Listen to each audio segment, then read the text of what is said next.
नमस्कार दोस्तों, स्वागत है आप सभी का let's crack anti UGC net YouTube channel पर। मेरा नाम है शुभेंदु और चलिए स्टार्ट करते हैं। So this is something about me. मैं पेपर 2 का ज्योग्राफी ट्रेनर हूँ यूजीसी नेट के लिए। यूजीसी नेट क्वालिफाइड हूँ। बीए ऑनर्स मैंने ग्रेजुएशन में किया था, मास्टर्स किया है एमए ज्योग्राफी में। फॉर्मर ज्योग्राफी ट्रेनर था मैं केबीईडीयू कमार भरत एजुकेशन पर। मोर देन 2 ईयर्स का मेरा टीचिंग एक्सपीरियंस है और मैं एक वॉइस आर्टिस्ट भी हूँ। All right. सो काफ़ी सारे स्टूडेंट्स पूछते हैं कि सर आपके वीडियोस नहीं मिलते हैं, नोटिफिकेशन नहीं आ पाता है। सबसे पहले आपको करना क्या है कि अगर आप ये वीडियो देख रहे हैं, कोई भी वीडियो देख रहे हैं, तो आपको चैनल के इस जगह टैप करना है, चैनल नेम पर। आप जब इसको टैप करेंगे तो आप सीधा इसके होम पेज पे पहुंच जाएंगे।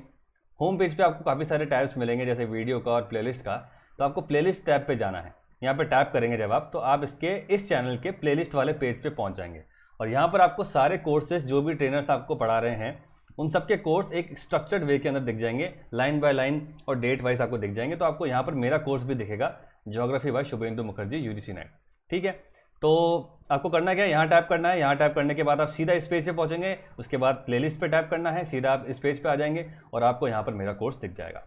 अगर आपने चैनल को सब्सक्राइब नहीं किया तो कर लीजिए दोस्तों, और बेल आइकन दबाना ना भूलें, क्योंकि इसी से ही आपको नोटिफिकेशन मिलेगा। ठीक है, अब बात करते हैं इस कोर्स के बारे में। ये कोर्स किन लोगों के लिए बनाया गया है, तो ये course specifically UGC net geography के एस्पिरेंट्स के लिए बनाया गया है। इसके अलावा कोई भी ज्योग्राफी एंथुजियास्ट या कोई भी कॉम्पिटेटिव एग्जाम्स के लिए जो प्रिपेयर कर रहे हैं ज्योग्राफी के लिए, वो इस कोर्स को देख सकते हैं। ये कोर्स दोनों ही मीडियम के लोगों के लिए बनाया गया है। Hindi medium and English medium aspirants दोनों इस कोर्स का लाभ उठा सकते हैं। और इस कोर्स में आपको कंप्लीट कोर्स कवरेज मिलेगी दोस्तों। जो मैं लैंग्वेज यूज़ करूँगा वो होगी इंग्लिश लैंग्वेज। ठीक है, जो भी हम लैंग्वेज यूज़ करेंगे, जैसे मैं अभी बोल रहा हूँ, वो एक इंग्लिश लैंग्वेज है। और जो टेक्निकल टर्म्स होंगी ज्योग्राफी की, वो हम इंग्लिश का यूज़ करेंगे। और जो आपको नोट्स मिलेंगे वो हिंदी और इंग्लिश दोनों में होंगे। स्क्रीन पे जो कंटेंट दिखेगा वो भी हिंदी इंग्लिश दोनों में होगा। ठीक है, इसके अलावा आज हम एमसीक्यू डिस्कस करेंगे और कुछ टाइम बाद एमसीक्यूज़ को मैं क्वेस्ट वाला जो चैनल है हमारा, वहाँ पोस्ट करूँगा। लेकिन फिलहाल अभी हम कुछ टाइम तक इसी चैनल पर ज्योग्राफी के एमसीक्यूज़ डिस्कस करेंगे। ठीक है, ये है हमारी टीम जो रात दिन लगी हुई है। और आपको मेरा कोर्स 8 बजे हर रोज़ मिल जाएगा, ज्योग्राफी का फ्री लेक्चर, जो आपके एंटी यूजीसी नेट के लिए बहुत बहुत बहुत हेल्पफुल रहेगा। और मेरी पूरी कोशिश रहती है दोस्तों कि मैं कोर्स को विजुअलाइज करा पाऊँ। ठीक है, इसीलिए मैं कंटेंट इस तरह से देता हूँ कि आपको चीज़ें दिखें। ठीक है, ज्योग्राफी को बोल के नहीं पढ़ा जा सकता, इसीलिए उसको दिखाया जाता है। और कोशिश यही रहेगी मेरी कि मैं आपको उसको विजुअलाइज करा पाऊँ, क्योंकि विजुअलाइजेशन जो है वो बहुत इंपॉर्टेंट है। विजुअल मेमोरी जो होती है हमारी, वो बहुत ज़्यादा पावरफुल होती है। तो एग्जाम में अगर आपको कोई भी क्वेश्चन आता है, अगर आपको याद है कि मैंने वो चीज़ देखी है, फॉर एग्जाम्पल मैंने प्लेट टेक्टोनिक देखा है, मैंने अर्थ इंटीरियर देखा है, विजुअलाइज किया है मैंने, तो वहाँ पर 4 ऑप्शंस में आप उसको बहुत ईजिली कर लेंगे। तो आपको ध्यान रखना है, मेरा जो कोर्स है, मेरा जो वीडियोस है, वो 8 बजे आपको मिल जाएंगे और आपको नोटिफिकेशन दबा के रखना पड़ेगा।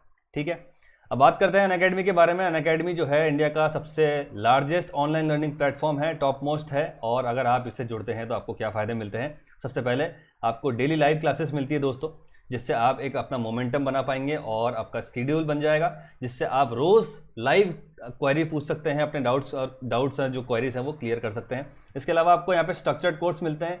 एक ही सब्जेक्ट को पढ़ाने के लिए काफ़ी सारे ट्रेनर्स मिलेंगे, और वो सारे ट्रेनर्स जो हैं एक स्ट्रक्चर्ड वे के अंदर कोर्स बना रहे हैं। इस वजह से आपको कहीं भी भटकना नहीं पड़ेगा कि इसके लिए मैं ये पढ़ूँ या उसके लिए मैं क्या पढ़ूँ, कौन सी गाइड लूँ, कौन सी बुक्स लूँ, क्या करूँ। सारी चीज़ आपको एक जगह मिल जाएगी। इसके अलावा आपकी लर्निंग को एवेलुएट करने के लिए लाइव टेस्ट एंड क्विज हैं, जो आपको बताएंगे आपको कितनी मेहनत करनी है और आप कितने पानी में हैं। आपको एक कम्युनिटी फीलिंग मिलती है कि और लोग कितना स्कोर कर रहे हैं, और उससे आपकी जो है कम्पिटिटिवनेस और अच्छी होगी। और आपको अनलिमिटेड एक्सेस मिलता है, मतलब जब तक भी आपने सब्सक्राइब किया है अनअकैडमी को, तब तक आपको ये सारी चीज़ें मिलती रहेंगी। ठीक है, ये जितने भी आप नाम देख रहे हैं, ये अनअकैडमी पर और इंडिया के सबसे टॉप मोस्ट एजुकेटर्स हैं जो यहाँ पर आपको पढ़ा रहे हैं। तो आप यहाँ पे जल्दी से जल्दी जुड़िए, कोर्स सब्सक्राइब कीजिए मेरा। इवन इफ आपको मेरा कोर्स नहीं दिख रहा है अभी अनअकैडमी पर, कुछ टेक्निकल इश्यूज चल रहे हैं, तो आपको मेरा कोर्स बहुत जल्दी दिखेगा। आप मेरा कोड लगा के सब्सक्राइब कर लीजिए, आपको बाकी चीज़ें मिलती रहेंगी। पेपर 1 आप पढ़ सकते हैं तब भी। ठीक है, तो जितने भी कोर्सेज हैं उन सबके यहाँ पे नाम लिखे हुए हैं, और आने वाले समय पे और भी कोर्सेज आएंगे। जो स्टूडेंट्स हैं जिनके अभी सब्जेक्ट्स नहीं हम बता पा रहे हैं इस प्लेटफॉर्म पे, वो भी सब्जेक्ट्स हम लाने की कोशिश कर रहे हैं। तो सारे सब्जेक्ट जो हैं वो यूजीसी नेट के, वो सारे इसके अंदर कवर हो जाएंगे। ठीक है, अब बात करते हैं मुद्दे की कि अनअकैडमी को सब्सक्राइब कैसे करें। तो अनअकैडमी को सब्सक्राइब करने के लिए सबसे पहले आपको लर्निंग ऐप डाउनलोड करना है प्ले स्टोर या iOS पे जाकर। उसके बाद आपको अपना गोल सेलेक्ट करना है कि आप क्या करना चाहते हैं, तो आपको यूजीसी नेट सेलेक्ट करना है। उसके बाद आपसे पूछा जाएगा कि भाई आप कितने टाइम के लिए सब्सक्राइब करना चाहते हैं। तो मेरा पर्सनल सजेशन है 24 मंथ्स के लिए जाइए दोस्तों, क्योंकि जितना ज़्यादा वैलिडिटी का अगर आप प्लान लेंगे उतना ही आपके लिए फ़ायदेमंद है, उतना ही आपके लिए इकोनॉमिकल है और उतना ही लॉजिकल भी है, क्योंकि ये एग्ज़ाम साल में 2 बार होता है और 2 बार होने की वजह से आपके पास पूरा चांस है, अगर आप एक बड़ी वैलिडिटी का कोर्स लेंगे तो आप ना सिर्फ असिस्टेंट प्रोफेसर बल्कि आप JRF भी निकाल लेंगे। ठीक है, फर्स्ट अटेम्प्ट में निकालना थोड़ा मुश्किल होता है, एक लेयर्ड स्टडी चाहिए होती है JRF के लिए या इवन असिस्टेंट प्रोफेसर के लिए। तो एक बड़ी वैलिडिटी का कोर्स अगर आप लेते हैं तो आपके लिए ये एश्योरेंस हो जाती है कि आप अपनी पढ़ाई और सिलेक्शन दोनों निकाल पाएंगे। छोटे ड्यूरेशन का कोर्स अगर आप लेंगे तो आप कभी भी मतलब बहुत मुश्किल हो जाएगा, कभी भी तो मैं मतलब नेगेटिव बोल रहा हूँ, लेकिन आपके लिए थोड़ा मुश्किल हो जाएगा इसको पार करना, क्योंकि 10 यूनिट्स हैं। उसके बाद पेपर 1 भी है, उसके अंदर मैथमेटिक्स भी है, रीजनिंग भी है, इंग्लिश भी है, कंप्यूटर भी है, फिर हमारे सब्जेक्ट्स हैं जिसके अंदर 10 यूनिट्स हैं। तो वो 2-3 महीने के अंदर कवर करना थोड़ा मुश्किल होता है, इसलिए एक बड़ी वैलिडिटी का प्लान लीजिए ताकि आपको फायदा मिले। अगर आप सोच रहे हैं कि मैं 1 साल का ले लूँ तो मेरी पर्सनल सजेशन है कि आप जाइए, 1 महीने की और फीस देंगे 2100 रुपये, तो आपको 2 साल का सब्सक्रिप्शन मिल जाएगा। ये सारी चीज़ें आपको मिल जाएंगी, पेपर 1, पेपर 2, टेस्ट सीरीज सब कवर हो जाएगा। और इसके अलावा अगर आप मेरा कोड लगाते हैं SM NET, जिस पे आपको 10% डिस्काउंट मिलेगा और आपकी जो फ़ी है वो हो जाएगी 11,340, जो आपकी मंथली फ़ी हो जाती है 472 रुपीज़, यानी कि 525 रुपये भी नहीं देने आपको सिर्फ 472 रुपये देने हैं 2 साल के लिए। तो ये बहुत ही इकोनॉमिकल, फ़ायदेमंद और आपके लिए सबसे सही है। ज़्यादा वैलिडिटी का कोर्स लीजिए ताकि आपकी पढ़ाई भी ना छूटे, क्योंकि हमारी एक ह्यूमन टेंडेंसी होती है कि हम कुछ टाइम बाद जो है वो ढील दे देते हैं। तो कोर्स रहेगा आपके पास तो आप ढील नहीं दे पाएंगे, रोज़ आपको लेक्चर्स मिलेंगे, रोज़ टेस्ट होंगे, तो आप भी उसी मोमेंटम में पढ़ाई करते रहेंगे। ठीक है, अब बात करते हैं आज के लिए वीडियो के बारे में। आज का जो वीडियो है वो MCQ based on the previous year question papers. अभी तक जो हमने पढ़ा है जिसमें हमने जियोलॉजिकल टाइम स्केल कवर किया है, उसके बाद हमने कॉन्टिनेंटल ड्रिफ्ट पढ़ा है, उसके बाद हमने फिर अर्थ इंटीरियर पढ़ा, उसके बाद फिर हमने एंडोजेनेटिक एक्सोजेनेटिक फोर्सेस पढ़ा, बीच में हमने रॉक्स के बारे में भी पढ़ा है। तो उन सबको ध्यान में रखते हुए पुराने साल में क्या क्या क्वेश्चंस आए हैं उसको आज हम डिस्कस करने वाले हैं। इससे आपको एवेल्युएट भी हो जाएगा कि आप मेरे वीडियोस कितने अच्छे से देख रहे हैं और आप कितनी प्रिपरेशन कर रहे हैं। ठीक है, हर क्वेश्चन के साथ एक टाइमर चलेगा 20 सेकंड का, मैं आपको 20 सेकंड का वक्त दूंगा, उसके बाद मैं आपको आंसर बताऊंगा और आंसर के बाद मैं आपको एक्सप्लेनेशन भी बताऊंगा। एक्सप्लेनेशन में कोशिश करूंगा कि आपको विजुअलाइज करा के करूं, जैसे मेरी हमेशा की आदत है, मेरी पूरी कोशिश रहती है कि मैं कॉन्सेप्ट्स को विजुअलाइज करा के बताऊं। ठीक है, तो चलिए स्टार्ट करते हैं। पहला क्वेश्चन है कि विच अमंग द फॉलोइंग, पहली बात तो आप ध्यान रख लीजिए, ये क्वेश्चन के साथ मैं ईयर भी लगा रहा हूं और ईयर के साथ मैं एक कलर कोड दे रहा हूं। जैसे 2018 से 2016 तक या इवन 17 तक मैं इसको येलो कोड दे रहा हूं, क्योंकि ये रीसेंट क्वेश्चंस हैं, इनके चांसेस थोड़े कम बनते हैं, लेकिन कोई भरोसा नहीं है, क्वेश्चन घुमा के कैसे भी आ सकता है। और 16, 14 और 15 या इसके बाद के जो क्वेश्चन हम डिस्कस करेंगे उसको मैंने रेड लाइन दिया है, यानी रेड कलर दिया है, वो आपके लिए इंपॉर्टेंट है। ठीक है, ये बिल्कुल लॉजिकल है कि एकदम से पीछे वाला क्वेश्चन आपसे नहीं पूछा जाएगा, यानी कि अगर 19 में पेपर हुआ है या अगर इवन 20 का पेपर आने वाला है तो आपसे सीधा 19 से नहीं पूछा जाएगा, मे बी आपसे 16, 17, 15, 14 यहाँ से क्वेश्चंस आ सकते हैं। ठीक है, इसलिए मैंने कलर कोड दिया है ताकि आपको कोई कंफ्यूजन ना हो। तो ये क्वेश्चन जो है पहली बार 2018 में आया था। ठीक है, क्वेश्चन क्या है पढ़ते हैं। Which among the following types of plate boundaries and motions are exemplified by the San Andreas fault of California. ठीक है, यानी कि सैन एंड्रियास फॉल्ट जो है कैलिफोर्निया का, वहाँ पर किस तरह की प्लेट बाउंड्री है और उसका मोशन किस तरह का देखने को मिलता है। अगर आपने मेरा वीडियो देखा है प्लेट टेक्टोनिक्स पे, तो वहाँ पर मैंने एग्जाम्पल के साथ एक वीडियो लगाया था, एक इमेज लगाई थी, जिसमें मैंने आपको सैन एंड्रियास फॉल्ट बताया है कि सैन एंड्रियास फॉल्ट कहाँ है और वो प्लेट कौन सी है और उस प्लेट का मूवमेंट कैसा है। ठीक है, अगर आपको अभी नहीं आ रहा है तो आप उस वीडियो को ज़रूर देखिए, प्लेट टेक्टोनिक्स नाम से वो लेसन है। ठीक है, ऑप्शंस देखते हैं। पहला ऑप्शन है transform boundary with sinistral motion, okay, transform boundary with dextral motion, divergent boundary with sinistral motion and convergent boundaries with dextral motion. अगर आपने मेरा वो वाला टॉपिक देखा है जो बिल्कुल रिसेंट मैंने पढ़ाया है अभी, फोल्ड्स एंड फॉल्ट्स, ठीक है, तो उसके अंदर मैंने 2 टॉपिक पढ़ाए हैं, सिनेस्ट्रियल एंड डेक्स्ट्रल। ठीक है, सिनेस्ट्रियल एंड डेक्स्ट्रल किसके अंदर आते हैं वो मैं आपको बताऊंगा जब मैं एक्सप्लेनेशन दूंगा। तो जिन लोगों ने वीडियोस देखे हैं तो वो थोड़ा सा अपना दिमाग लगाना अब शुरू कर दीजिए, क्योंकि टाइमर शुरू होने वाला है। क्वेश्चन रिपीट करते हैं, excuse me. Which among the following types of plate tectonic boundaries motions are exemplified by the San Andreas fault of California. Hindi में मतलब ये है कि भाई San Andreas fault of California जो है वहां पर कौन सी प्लेट बाउंड्री है और उस प्लेट बाउंड्री का मोशन कैसा है। वो ट्रांसफॉर्म बाउंड्री है, या उसका सिनिस्ट्रल मोशन है, वो ट्रांसफॉर्म बाउंड्री है, या उसका डेक्स्ट्रल मोशन है, वो डाइवर्जेंट बाउंड्री है, या उसका सिनिस्ट्रल मोशन है, या वो डाइवर्जेंट बाउंड्री है, या उसका डेक्स्ट्रल मोशन है। टाइमर स्टार्ट करते हैं। The timer starts now. Alright, इसका टाइमर इस तरह से स्टार्ट होगा। टाइमर स्टार्ट हो चुका है दोस्तों। तो आपको दिमाग लगाना पड़ेगा, आपको बताना पड़ेगा। ध्यान में रखिए, क्या है इसका answer, A B C D कौन सा है, बताइए। ऑलराइट, टाइम आउट, समय समाप्त। और जो लोग इसका दे पाए हैं वो कमेंट में अपना आंसर बता दीजिएगा मुझे, क्या है आंसर। तो इसका आंसर होगा दोस्तों, पहले तो आप ध्यान रखिए कि सैन एंड्रियास फॉल्ट जो है वो कौन सी प्लेट का मोशन है। क्या वो कन्वर्जेंट बाउंड्री है, ठीक है, क्या वो डाइवर्जेंट बाउंड्री है, या वो ट्रांसफॉर्म बाउंड्री है। तो अगर आपको ये पहले पता है तो आप इन दोनों को तो ऑप्शन को एलिमिनेट कर देंगे। आंसर इस वो सैन एंड्रियास फॉल्ट जो है वहाँ पर जो प्लेट मोशन है वो एक ट्रांसफॉर्म मोशन है। तो आपके सी और डी तो वैसे ही कैंसिल हो गए, ठीक है। अब बचा first and second. Now sinistral है या डेक्स्ट्रल है, ये आपको पता होगा तो आप इसका आंसर बहुत इजीली कर देंगे। ये बहुत ही ट्रिकी क्वेश्चन था क्योंकि नॉर्मली सिनिस्ट्रल डेक्स्ट्रल मोशन से क्वेश्चन नहीं आया है। इस बार क्वेश्चन 2018 में आ गया था और काफ़ी बच्चे इसको अटेम्प्ट नहीं कर पाए थे।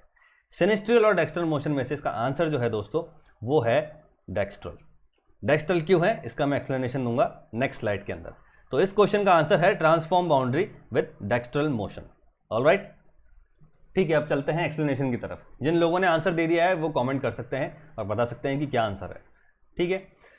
तो डेक्स्ट्रल मोशन और ट्रांसफॉर्म बाउंड्री तो आपको पता ही है। पहले तो मैं ट्रांसफॉर्म बाउंड्री बता दूं, जब दो प्लेट्स जो है इस तरह से मूवमेंट उनका हो रहा है कि ना तो क्रस्ट बन रही है और ना ही क्रस्ट डिस्ट्रॉय हो रही है, वो दोनों प्लेट्स ना तो आपस में भिड़ रही हैं ना दूर जा रही हैं, उसका मोशन इस तरह से है ट्रांसफॉर्म। यानी कि उसका मैंने एक एग्जांपल भी दिया था, अगर आपको याद हो। मैंने अपने वीडियो के अंदर कहा था कि मान लीजिए आप एक ट्रेन पे बैठे हुए हैं, ठीक है, ट्रेन में बैठे हुए हैं और ट्रेन एक दिशा में चल रही है, मान लीजिए वो ईस्ट से चल रही है और सामने से एक ट्रेन आ रही है और वो आपको पास करती है, ठीक है। तो वो जो मोशन होता है उसको हम कहते हैं ट्रांसफॉर्म मोशन। जब दो प्लेट्स आपस में भिड़ती नहीं बल्कि एक दूसरे को स्लाइड पास कर देती है, उसको हम ट्रांसफॉर्म मोशन कहते हैं दोस्तों, ठीक है। तो सैन एंड्रियास फॉल्ट जो है वो एक, वहाँ पे जो प्लेट है वो एक ट्रांसफॉर्म बाउंड्री है। वहाँ पे जो बाउंड्री है नॉर्थ अमेरिकन प्लेट और सैन एंड्रियास फॉल्ट के बीच में जो वो मूवमेंट है वो ट्रांसफॉर्म है। अब वो सिनिस्ट्रल है या डेक्स्ट्रल है, ठीक है। तो आपको ध्यान रखना पड़ेगा सिनिस्ट्रल और डेक्स्ट्रल क्यों होते हैं। जब भी फॉल्टिंग होती है, ठीक है, टेक्टोनिक प्लेट्स के बीच में जब भी फॉल्टिंग होती है तो उससे बनते हैं फॉल्ट्स। और फॉल्ट्स के मोशन होते हैं दो तरह के, हमने बताया था। एक मोशन होता है डिप स्लिप, ठीक है, एक होता है डिप स्लिप, और दूसरा मैंने बताया था अपने वीडियो के अंदर स्ट्राइक स्लिप, ठीक है। डिप स्लिप वो होता है जब प्लेट्स का मूवमेंट या रॉक्स का मूवमेंट डाउन द डिप हो रहा हो, ठीक है। डाउन द डिप मूवमेंट जब होगा तो उससे दो तरह के फॉल्ट बनते हैं, नॉर्मल एंड रिवर्स, ठीक है। डाउन द डिप अगर होगा तो नॉर्मल बनेगा, सॉरी, डिप स्लिप मूवमेंट में दो तरह के फॉल्ट्स बनते हैं। अगर डाउन द डिप मूवमेंट होगा तो वो एक नॉर्मल फॉल्ट है और अप द डिप मूवमेंट होगा तो वो एक रिवर्स फॉल्ट है। लेकिन यहाँ पे बात हो रही है स्ट्राइक स्लिप मूवमेंट की। तो जो दूसरा मूवमेंट मैंने बताया था प्लेट फॉल्टिंग के साथ में, जब फॉल्टिंग होती है तो दो तरह के मूवमेंट्स होते हैं, दूसरा था स्ट्राइक स्लिप मूवमेंट। और स्ट्राइक स्लिप मूवमेंट जो होते हैं वो दो तरह के होते हैं, लेफ्ट सिनिस्ट्रियल, राइट डेक्स्ट्रल। और उसको मैंने आइडेंटिफाई करने का बताया भी था कि भाई लेफ्ट और राइट आप किसके रेफरेंस पे देखते हो, तो उसको फिर से डिस्कस कर लेते हैं। मान लीजिए ये एक सेकेंड, ऑल राइट, इसका मैं लेजर पॉइंटर लेता हूँ, ठीक है। मान लीजिए ये एक अनफॉल्टेड रॉक ब्लॉक है, ठीक है, ये एक अनफॉल्टेड रॉक ब्लॉक है और इसमें फॉल्टिंग एक्टिविटी हो रही है। तो जब भी आप अगर यहाँ खड़े हुए हैं तो ये इस फॉल्टेड ब्लॉक का फ्रंट साइड है और ये इसका बैक साइड है। तो जब भी स्लिप मूवमेंट हम देखते हैं उसमें हम हमेशा बैक साइड से देखते हैं, बैक साइड के रेफरेंस में देखते हैं। तो राइट, इसका जो मैंने आपको आंसर बताया, आंसर है डेक्स्ट्रल मोशन, ठीक है। यानी कि जो प्लेट के बीच में एक राइटवर्ड मूवमेंट हुआ है, दोनों प्लेट्स के बीच में एक राइटवर्ड मोशन हुआ है। तो राइटवर्ड कब होता है, राइटवर्ड जब होता है जब आप यहाँ खड़े हुए हैं, ठीक है, और प्लेट का मूवमेंट इसके रेफरेंस में राइट साइड हुआ है, ठीक है। ये इसका बैक साइड है और इसके रेफरेंस में जब राइट साइड जब प्लेट मूव करती है तो उसको हम बोलते हैं राइट डेक्स्ट्रल मूवमेंट, ठीक है। Is that clear. और लेफ्ट साइड कब होगा, जब इसके रेस्पेक्ट के अंदर मूवमेंट लेफ्ट साइड हो रहा है। आप भले ही यहाँ खड़े हुए हैं, ठीक है, यहाँ से आप मूवमेंट देख रहे हैं, लेकिन इस ब्लॉक के रेफरेंस में हमेशा मूवमेंट काउंट होता है, ठीक है, पीछे वाले ब्लॉक के रेफरेंस में काउंट होता है। तो ये है वो सैन फ्रांसिस्को का सैन एंड्रियास फॉल्ट, ठीक है। अब ये जो है प्लेट है इसके रेफरेंस में हम देखेंगे, ये इसका फ्रंट साइड है, ये इसका बैक साइड है, ठीक है। उसको मैं इरेज करता हूं, उससे आपको पता पड़ जाएगा, जस्ट होल्ड ऑन, ठीक है। तो जब हम सन एंड्रियास फॉल्ट देखेंगे तो ये इसका है बैक साइड, ये इसका है फ्रंट साइड, ठीक है। फ्रंट साइड है मतलब आप मान लीजिए यहाँ खड़े हुए हैं, तो सन एंड्रियास फॉल्ट में जो प्लेट है उसका मूवमेंट इस तरह से है, ये ट्रांसफॉर्म मूवमेंट है, ठीक है, ट्रांसफॉर्म मूवमेंट। तो इसके रेस्पेक्ट में मूवमेंट कैसा हुआ, ये राइटवर्ड मूवमेंट हुआ, तो आंसर बनेगा ट्रांसफॉर्म डेक्स्ट्रल, क्योंकि राइटवर्ड मूवमेंट जो होता है वो हमेशा डेक्स्ट्रल होता है, that's why it is called rightward dextral motion. Is that clear? I hope आपको समझ में आ गया होगा कि ये क्यों है ट्रांसफॉर्म डेक्स्ट्रल मोशन क्यों है, क्योंकि ये एक स्ट्राइक स्लिप फॉल्ट है और स्ट्राइक स्लिप फॉल्ट के अंदर भी ये डेक्स्ट्रल है, और डेक्स्ट्रल हम कैसे देखते हैं, हमेशा बैकवर्ड वाले प्लेट या बैकवर्ड वाले रॉक ब्लॉक के रेस्पेक्ट में देखते हैं। हमेशा जब हम स्ट्राइक स्लिप मूवमेंट देखेंगे, स्ट्राइक स्लिप फॉल्ट का मूवमेंट देखेंगे तो हमेशा पीछे वाले से देखते हैं। तो ये तो इसका फ्रंट साइड है, ये इसका बैक साइड है, ठीक। तो यहाँ पे क्या हो रहा है, ऊपर की तरफ जो है वो प्लेट जा रही है, पैसिफिक प्लेट, और इसकी वजह से एक राइटवर्ड मूवमेंट जो है वो हो रहा है, इसी वजह से ये है transform dextral movement. Okay, next question पे चलते हैं। I hope this is clear. ठीक है भाई, नेक्स्ट क्वेश्चन है the comprehensive theory of geosyncline was put forward bye. इस तरह से क्वेश्चंस आपको देखने को मिलेंगे दोस्तों, जहां से आपको सीधा कंसेप्ट और उसका ज्योग्राफर पूछा जाएगा। तो इस तरह के क्वेश्चंस के लिए आपको तैयार रहना है। जब मैं अपने वीडियोस में बोलता रहता हूं, हमेशा मैंने वीडियोस में बोला है कि आपको ध्यान रखना है कि कॉन्टिनेंटल ड्रिफ्ट सिर्फ वैगनर ने नहीं, टेलर ने भी दी है, और कन्वेक्टिव करंट थ्योरी जो है वो आर्थर होम्स ने दी है, जो मेंडल के अंदर चल रही है, और उसके अलावा सी फ्लोर स्प्रेडिंग जो है वो हमारे हैरी हेस ने दी है। तो इस तरह की जो नाम है, स्पेसिफिक नाम है और स्पेसिफिक जो थ्योरीज है, वहाँ से क्वेश्चन डायरेक्टली उठ के आते हैं। ये क्वेश्चन 2017 में आया है दोस्तों, ठीक है, तो उसके चांसेस बनते हैं आने के, ठीक है।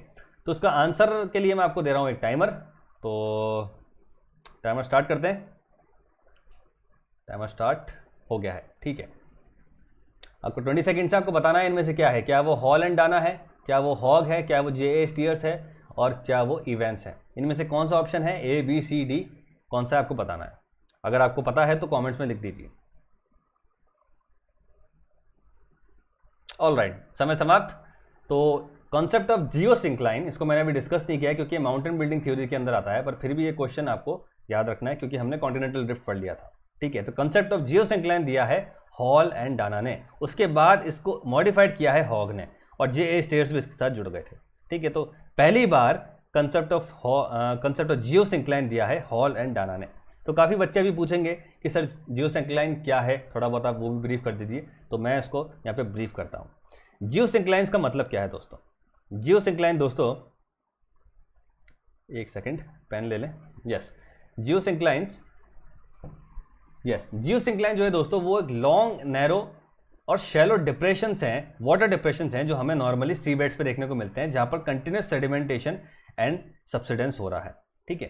कंसेप्ट ऑफ जियोसिंक्लाइन आया है दोस्तों माउंटेन बिल्डिंग थ्योरीज से। माउंटेन बिल्डिंग थ्योरीज जो है वो बहुत सारी थ्योरीज हैं, जिसके अंदर कॉन्टिनेंटल ड्रिफ्ट थ्योरी भी एक तरह की माउंटेन बिल्डिंग थ्योरी है, क्योंकि आपको अगर याद हो तो एल्फ्रेड वैगनर ने अपनी कॉन्टिनेंटल ड्रिफ्ट थ्योरी में, एफ.बी. टेलर ने अपनी कॉन्टिनेंटल ड्रिफ्ट थ्योरी में ये बताने की कोशिश की है कि कॉन्टिनेंट्स के ड्रिफ्ट की वजह से फोल्ड माउंटेन्स बने हैं, ठीक है। तो वो भी एक माउंटेन बिल्डिंग थ्योरी ही है, पर उसके बाद बहुत सारी थ्योरी आई, तो उसके बाद ये geosyncline theory I hall and Dana की। हॉल एंड डाना ये कह रहे हैं कि जब से अर्थ इवॉल्व हुई है तब से लेकर अब तक उसमें इरोजन एंड डिपोजिशन चल रहा है, ठीक है। और जितना भी इरोजन एंड डिपोजिशन हो रहा है वो सारे पार्टिकल्स जो हैं वो समुद्र के जो तल है, जो ओशन बेड है, उसमें जाके इकट्ठा हो रहे हैं। Over a period of time जब ये बहुत ज़्यादा सेडिमेंटेशन होता है, जो सी बेड है उस पर लोड पड़ता है सेडिमेंट्स का, और इस लोड की वजह से सी बेड के अंदर एक जो है एक ट्रफ देखने को मिलता है, ठीक है। एक मतलब इस तरह का पोर्शन देखने को मिलता है, इसको मैं डायग्राम से बताऊंगा। जब मान लीजिए ये सी बेड है और जब इसके अंदर इरोजन डिपोजिशन से पार्टिकल्स आना शुरू हो गए, तो यहाँ पर ये सी बेड है, मान लीजिए ये तो उसका टॉप है, ये सी बेड है, तो यहाँ पर डिपोजिशन हो रहा है, डिपोजिशन कंटिन्यूस हो रहा है पार्टिकल्स का, और इसकी वजह से क्या होगा, जो सी बेड है, जो हमारा समुद्र का तल है, वो नीचे की तरफ बैठ जाता है, ठीक है, नीचे की तरफ बैठ जाता है, और इसी को ही जियोसिंक्लाइन कहा जाता है। अब ये कह रहे हैं कि जब भी सी बेड्स बनते हैं, जियोसिंक्लाइंस बनते हैं, और इसके बाद जब भी फोल्डिंग एक्टिविटी होती है, यानी कि जब यहाँ पर कंप्रेशन फोर्स लगेंगे, यानी कि प्लेट का मूवमेंट कंप्रेसिव वे के अंदर होगा, तो ये जियोसिंक्लाइंस फोल्ड हो जाते हैं, और यही जियोसिंक्लाइंस आगे जाके एक फोल्डेड माउंटेन्स बनाते हैं। तो कुल मिला के ये अपनी थ्योरी में कहना चाह रहे हैं जियोसिंक्लाइंस जो हैं they are the source of fold mountains. और उन्होंने अपने एविडेंस में भी ये कहा कि जब हमने फोल्ड माउंटेन्स के रॉक स्ट्रक्चर को फोल्ड माउंटेन्स के रॉक स्ट्रक्चर को हमने एग्जामिन करना शुरू किया, तो उसके जो पार्टिकल्स थे वो मरीन ओरिजिन के थे, यानी कि उसके पार्टिकल जो थे वो समुद्री पार्टिकल्स थे।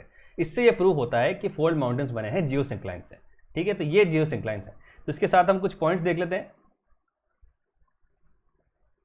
कि पॉइंट्स क्या क्या हैं इसके साथ, पॉइंट्स देखते हैं। Okay, all right.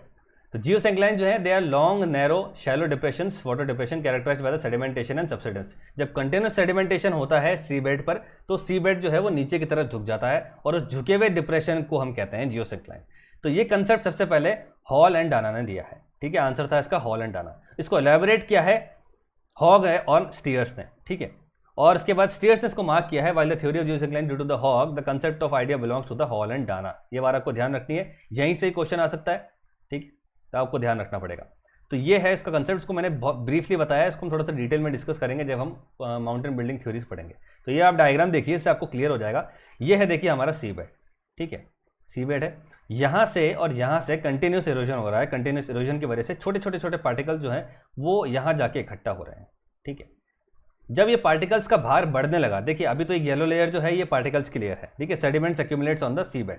जब ये देखिए पार्टिकल्स का भार बढ़ गया, अब ये येलो लाइन जो है वो इतनी बड़ी हो गई, यानी कि इतना ज़्यादा सेडिमेंटेशन हो गया, तो ये जो सी बेड है ये नीचे की तरफ धस गया और इस धसे हुए सी बेड को हम कहते हैं जियोसिंक्लाइन्स, ठीक है। आप देख सकते हैं ये जो एक कंप्रेशन की वजह से जो एक धसा हुआ सी बेड बना, इसी को हम जियोसिंक्लाइन कहते हैं, पार्टिकल्स की वजह से। Geosyncline filled with the sediments compressed in the rocks. अब जब इसके अंदर प्लेट मूवमेंट हुआ, जब कंप्रेसिव प्लेट मूवमेंट हुआ, दो प्लेट आपस में आई, आपस में भिड़ी, जब कन्वर्जेंट बाउंड्रीज आपस में भिड़ी तो ये जो है फिर वो फोल्ड हो गया और जिससे हमारे फोल्ड माउंटेन्स बन गए। यही है जियोसिंक्लाइन, ठीक है। तो इसको मैंने कंसेप्ट भी बता दिया और क्वेश्चन भी बता दिया। क्वेश्चन क्या था, क्वेश्चन था हमारा कि द कॉम्प्रिहेंसिव थ्योरी ऑफ जियोसिंक्लाइन्स किसने दिया है, तो आंसर इसका हॉल एंड डाना, ठीक है। और ये हमने इसका वो देख लिया कंसेप्ट और फिर हमने इसका डायग्राम भी देख लिया है। मैंने जब भी आपको कहा था कि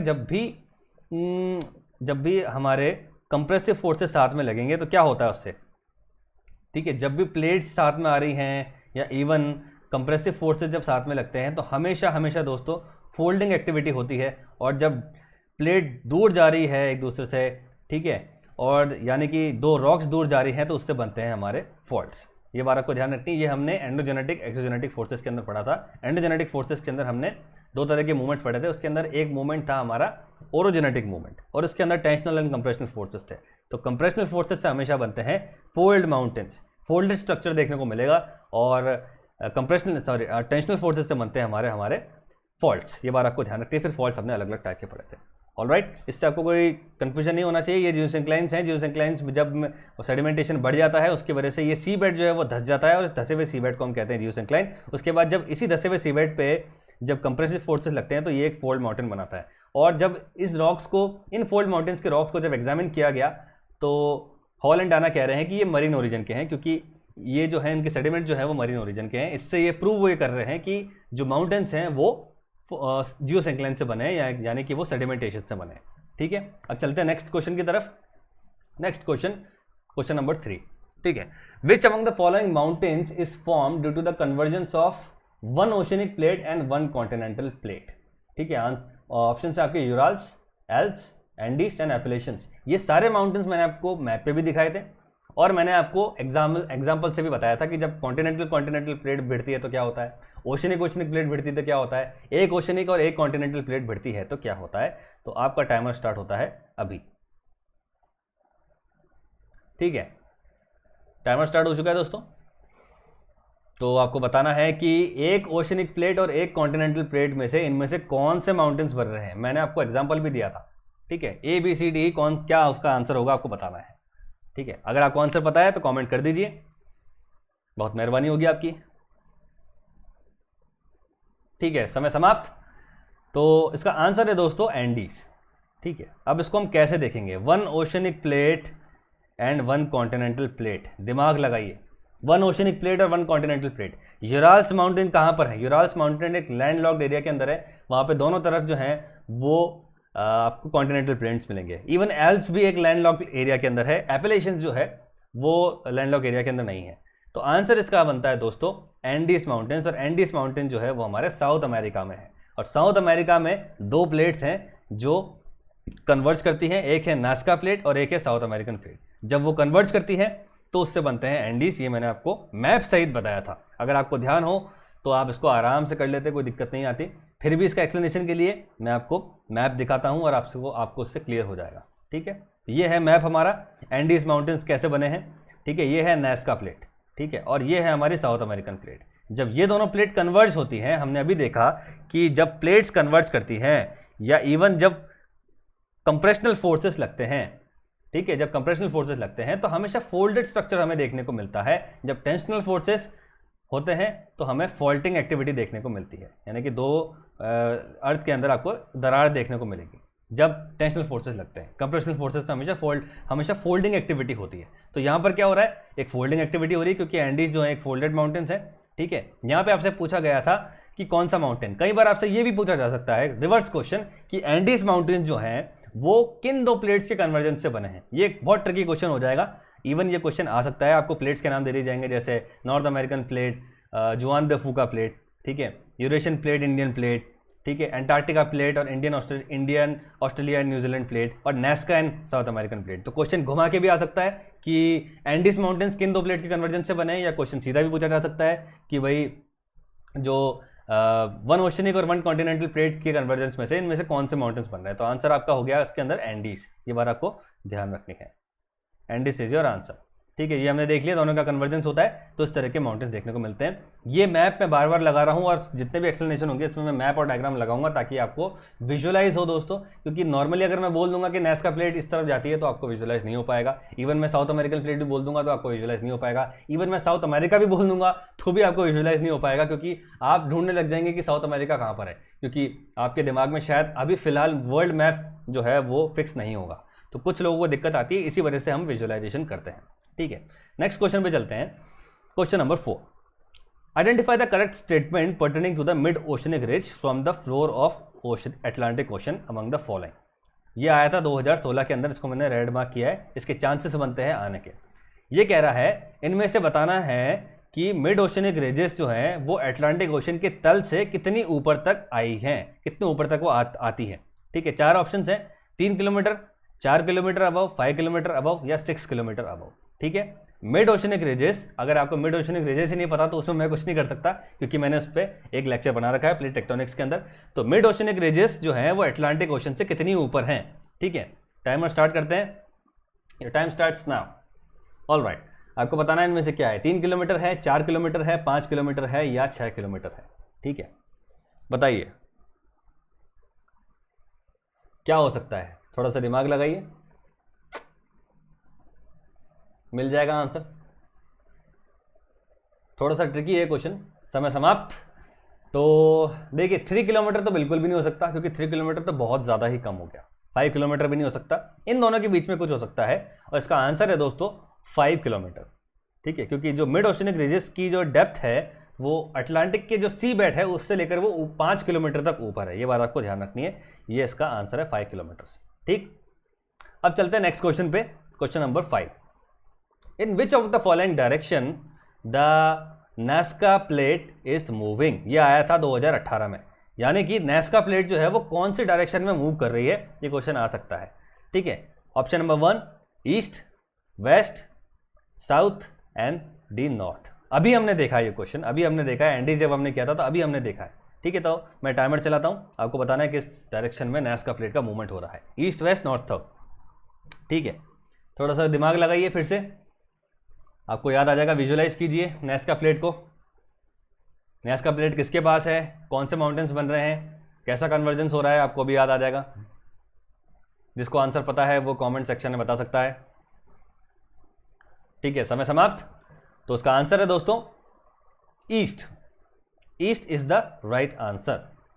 क्यों है भाई ईस्ट इसका राइट आंसर, क्योंकि अभी हमने देखा था जो नास्का प्लेट है वो ईस्टवर्ड जाती है और साउथ अमेरिकन प्लेट जो है वो वेस्टवर्ड जाती है, तभी ये दोनों ऑपोजिट डायरेक्शन में आके कन्वर्ज करते हैं, जिससे हमारे एंडीज माउंटेन्स बनते हैं, ठीक है। ये आप देख सकते हैं डायग्राम। एक सेकेंड, यस, मैं इसको लेज़र पॉइंटर से बताता हूँ ताकि आपको इसके जो वो हैं, एक second, there is a technical glitch. अब ठीक है, यस। तो ये है हमारी नास्का प्लेट, ठीक है। ये हमारी साउथ अमेरिकन प्लेट, इसके अलावा और भी प्लेट्स हैं। तो मैं चाहूँगा अगर आप चाहें तो वीडियो को पॉज कर लें, अगर आपने प्लेट मूवमेंट्स नहीं देखे हैं तो उसको देख लीजिए। नास्का प्लेट जो है वो जा रही है ईस्टवर्ड, ये है हमारा नॉर्थ पोल, ये है साउथ पोल, ये है हमारा ईस्ट और ये है हमारा वेस्ट, ठीक है। तो नास्का प्लेट जो है वो ईस्टवर्ड जा रही है, इस तरफ जा रही है। साउथ अमेरिकन प्लेट इस तरफ आ रही है। इंडियन प्लेट जो है वो नॉर्थवर्ड जा रही है, ठीक है। नॉर्थ अमेरिकन प्लेट जा रही है हमारे नॉर्थ वेस्टवर्ड, ठीक है। यूरेशियन प्लेट जा रही है ईस्टवर्ड, अफ्रीकन प्लेट जा रही है नॉर्थ ईस्टवर्ड, ठीक है। इस तरह से जुआन दे फूका प्लेट जो है वो नॉर्थ ईस्टवर्ड जा रही है, कोकोस प्लेट जो है वो नॉर्थ ईस्टवर्ड जा रही है। इस तरह से सारे मूवमेंट जो है आपको ध्यान रखने पड़ेंगे, मूवमेंट से भी क्वेश्चंस आते हैं दोस्तों, ठीक है। तो आंसर था इसका ईस्ट, क्योंकि नास्का प्लेट जो है वो ईस्टवर्ड जा रही है, ठीक है। अब चलते हैं नेक्स्ट क्वेश्चन की तरफ। The concept of geosyncline was propounded bye, अभी हमने देखा ये, अभी मैंने जियोसिंक्लाइन समझाया है, 2016 में ये क्वेश्चन आया था।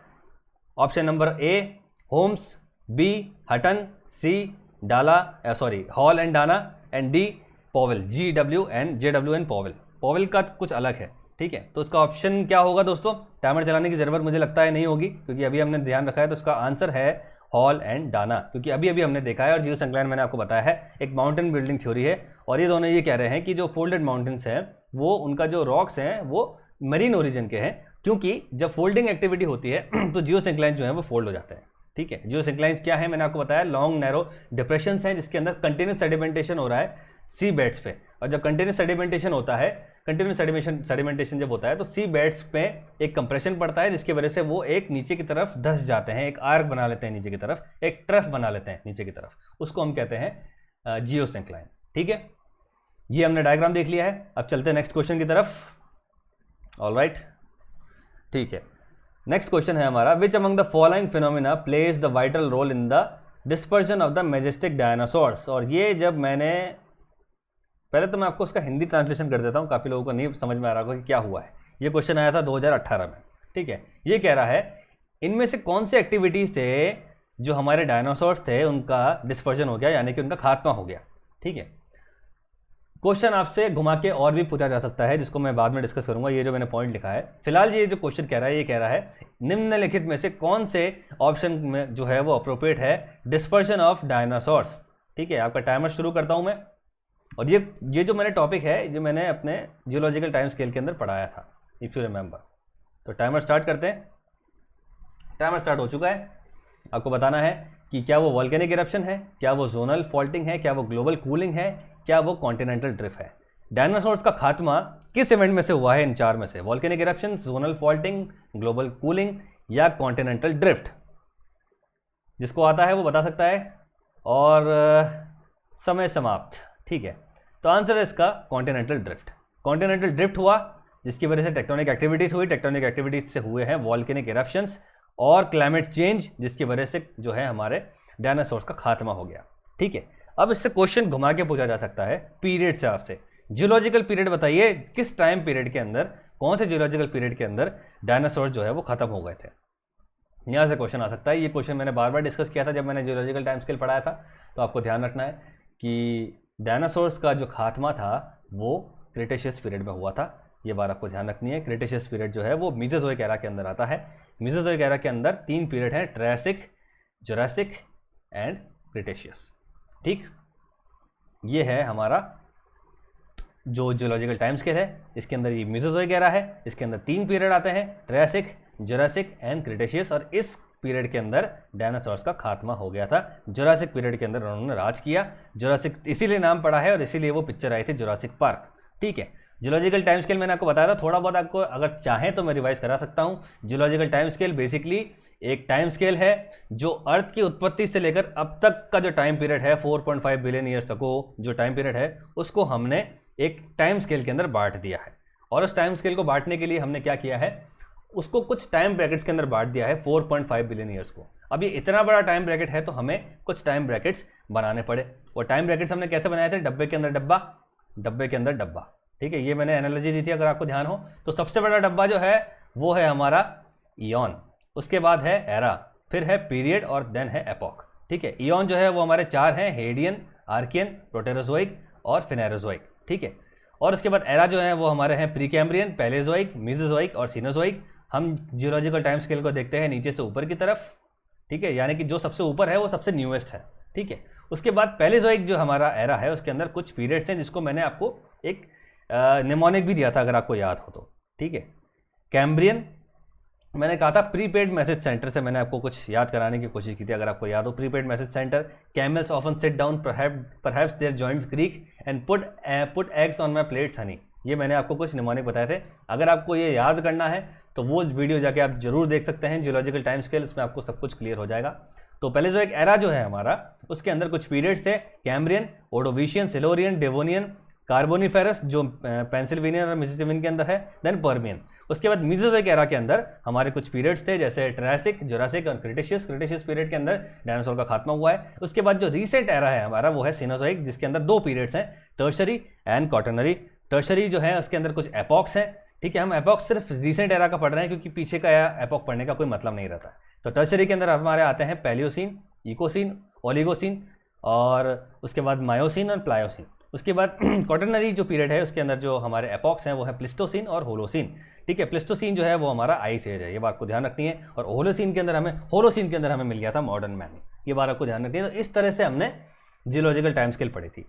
तो क्वेश्चन यहाँ से आता है, हर बार आता है, घुमा के क्वेश्चन आ सकता है। अभी तो सिर्फ आपसे पूछा गया, ये क्वेश्चन था 2018 का, आपसे सिर्फ पूछा गया कि कौन सी एक्टिविटीज से डायनासोर का खात्मा हुआ। आपसे ये भी पूछा जा सकता है कि कौन सी एक्टिविटीज में डायनासोर ने राज किया, in which era was denoted for the reign of dinosaur, यानी कि डायनासोर ने कौन से पीरियड या एरा के अंदर राज किया। तो वो जुरासिक पीरियड है, एरा है मेसोजोइक एरा, ठीक है। और डायनासोर कौन से पीरियड के अंदर खत्म हो गए, वो है क्रिटेशियस पीरियड, एरा है मेसोजोइक। ये बात आपको ध्यान रखनी है, ठीक। अब चलते हैं नेक्स्ट हमारे क्वेश्चन की तरफ, ठीक है। ये पेन पता नहीं कहाँ चला जाता है बार बार, ठीक है। All right, 8 question. The process in which one plate slides beneath another is known as, वो कौन सा प्रोसेस है जिसके अंदर एक प्लेट दूसरी प्लेट के नीचे चली जाती है। ये मैंने आपको पढ़ाया था, ये क्वेश्चन आया है 2017 में, ठीक है। क्या वो एडवेक्शन है, क्या वो सबडक्शन है, क्या वो कन्वर्जेंस है, क्या वो कन्वेक्शन है। And your time starts now. भाई साहब टाइमर दिखा दो, ठीक है। टाइमर आपका स्टार्ट हो चुका है, चलिए बताइए, एडवेक्शन है, सबडक्शन है, कन्वर्जेंस है या कन्वेक्शन है। आपको बताना है कि कौन सी वो जब दो प्लेट्स भिड़ती हैं, तो जब एक प्लेट दूसरी प्लेट के नीचे चली जाती है तो उस जोन को हम क्या कहते हैं, उस पूरी प्रक्रिया को हम क्या कहते हैं, ये बात आपको ध्यान रखनी है। समय समाप्त हो चुका है, ठीक है। क्वेश्चन समझ में नहीं आया उसमें मैं कुछ नहीं कर सकता। क्वेश्चन था कि जब दो प्लेट कन्वर्ज करती है, ठीक है, तो एक प्लेट, बहुत बार ऐसा होता है, इसका ये मॉडर्न वर्जन हो जाएगा, यानी कि अपडेटेड वर्जन हो जाएगा। एक बहुत बार ऐसा होता है कि एक प्लेट इस तरह से दूसरी प्लेट के इस तरह से नीचे चली जाती है, ठीक है, डाइव डाउन कर जाती है। तो उस प्रोसेस को और उस जगह को हम क्या कहते हैं, ठीक है। तो उसका आंसर था दोस्तों सबडक्शन। सबडक्शन इसका आंसर था, सबडक्शन इसका आंसर था, ठीक है। जब वो एरिया या वो प्रोसेस जब एक प्लेट दूसरी प्लेट के नीचे जा रही है तो उसको हम कहते हैं सबडक्शन की।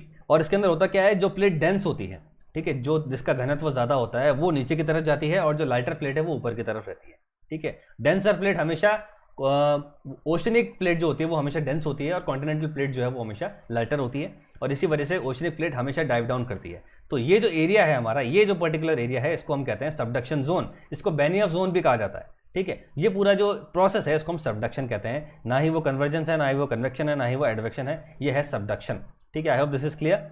उसके बाद next question, who postulated the concept of C floor spreading, ये आया है 2015 में, यहां से क्वेश्चन आ सकता है। सी फ्लोर स्प्रेडिंग का कॉन्सेप्ट किसने दिया है, ये आपको बताना है, ठीक है।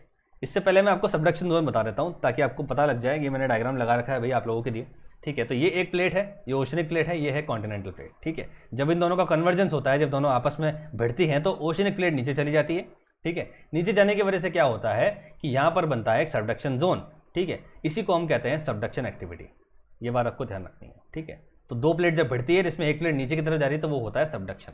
Is that clear? ठीक है।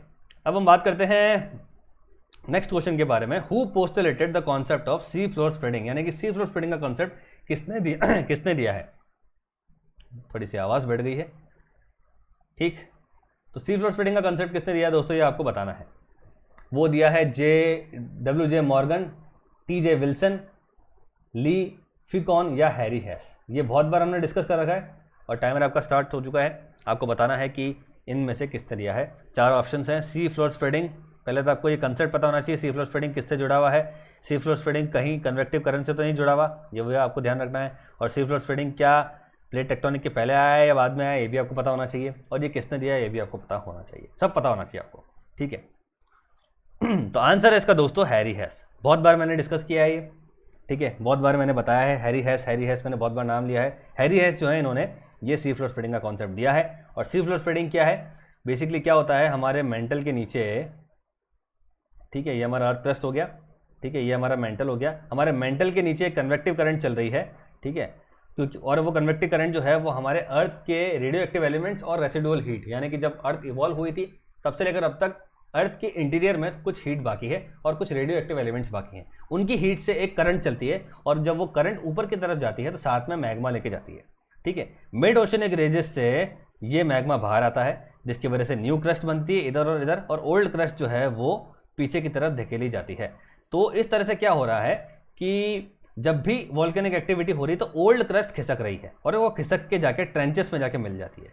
तो इस तरह से एक सी फ्लोर जो है वो विस्तार हो रहा है उसका, ऑल्दो एरिया नहीं बढ़ता है, ये बात आपको ध्यान रखनी है। जो पूरा ओशन का एरिया है वो कभी नहीं बढ़ सकता, क्योंकि जो ओल्ड क्रस्ट है वो अल्टीमेटली ट्रेंचेस के अंदर जाके मेंटल में जाके मिल जाती है और फिर से वो जाके मैग्मा बन जाती है। लेकिन जो न्यू क्रस्ट है वो बार बार जो है ओल्ड क्रस्ट को घसीट रही है पीछे की तरफ, इसी वजह से इसको कहते हैं हम सी फ्लोर स्प्रेडिंग, ठीक है। कन्वेक्टिव करंट और सी फ्लोर स्प्रेडिंग से ही बना था हमारा प्लेट टेक्टोनिक, ये बात आपको ध्यान रखनी है, ठीक।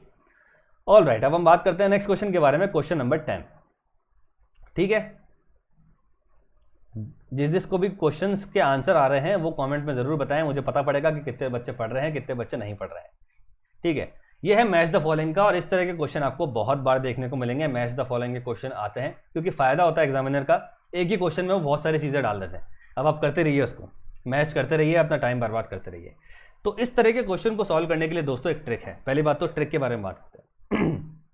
जब कभी भी आपको एग्जाम में इस तरह का क्वेश्चन दिखता है तो देखिए जो भी 4 ऑप्शन होंगे ना, उसमें से एटलीस्ट 2 ऐसे ऑप्शन होंगे जो आपको पता होंगे, ठीक है, और वो आप श्योर होंगे, अगर आपने पढ़ाई की है तो एटलीस्ट एक तो आप 100% श्योर होंगे कि भाई ये तो इसी का ही है, ये और किसी का नहीं हो सकता।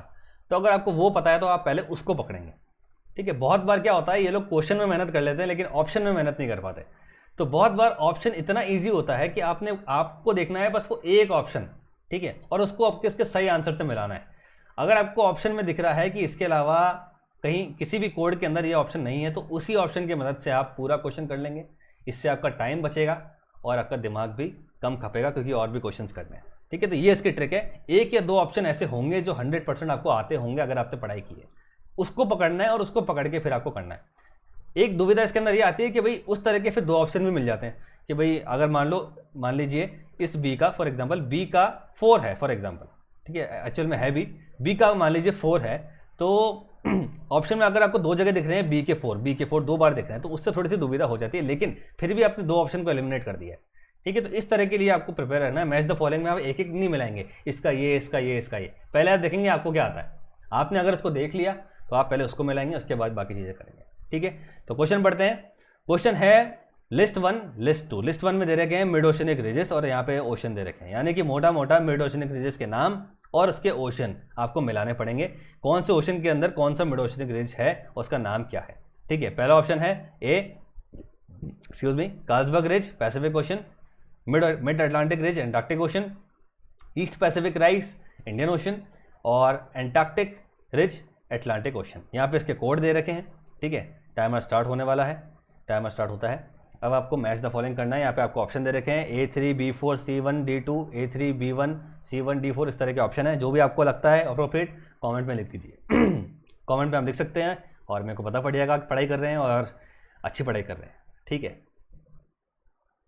तो समय समाप्त होने वाला है और समय समाप्त हो गया है। ऑल राइट, अब देखते हैं भाई जो मुझे आता है पहले तो मैं वो देखूंगा, ठीक है। जो सबसे ईजी है, जो देख के बच्चा बता देगा, ठीक है। Mid Atlantic ridge. Mid Atlantic ridge कहाँ पर है? अटलांटिक यानी कि बी का 4 तो 110% श्योर है भाई साहब। बी का 4 हमें यहाँ मिल रहा है और यहाँ मिल रहा है, ठीक है, कोई बात नहीं, दुविधा आ गई तो ये और ये तो एलिमिनेट ही हो गए, ठीक है। आपने 2 को एलिमिनेट कर लिया, यानी कि अब आपको ए और सी में देखना है। बी का 4 श्योर हो गया, mid Atlantic ridge Atlantic ocean के अंदर है। Now east Pacific rise, east Pacific rise common sense लगाओ, ईस्ट पैसिफिक में ही होगा, अटलांटिक पे तो हो नहीं सकता। ईस्ट पैसिफिक राइज यानी कि सी का 1 कहाँ पर है? सी का 1 यहाँ पर है। और यहाँ पर सी का 1 नहीं है, तो ये हो गया एलिमिनेट। इससे आपका हो गया क्वेश्चन सही, राइट। तो आंसर है इसका ए का 3। ए हमारा है कार्लसबर्ग रिज, 3 है हमारा इंडियन ओशन, यानी कि कार्लसबर्ग रिज जो है वो हमारे इंडियन ओशन में पाई जाती है। बी का 4 मिड अटलांटिक रिज जो है वो हमारे अटलांटिक ओशन में पाई जाती है। और east Pacific rise Pacific ocean के अंदर है, और एंटार्क्टिक रिज जो है वो एंटार्क्टिक ओशन के अंदर है। ये भी बहुत ईजी था, अगर आप डी भी देख लेते तो भी आपका आंसर बहुत ईजिली हो जाता। तो आपको इसमें घबराना नहीं है, एक ऑप्शन तो आपको आता ही होगा, दूसरा आप थोड़ा सा कॉमन सेंस लगाएंगे, ऑटोमेटिकली आप एलिमिनेट कर देंगे और आपका आंसर सही हो जाएगा। नेक्स्ट स्लाइड पे बढ़ते हैं, मैं आपको दिखाता हूँ कि ये सारे रिजेस जो है वो कहाँ पर है।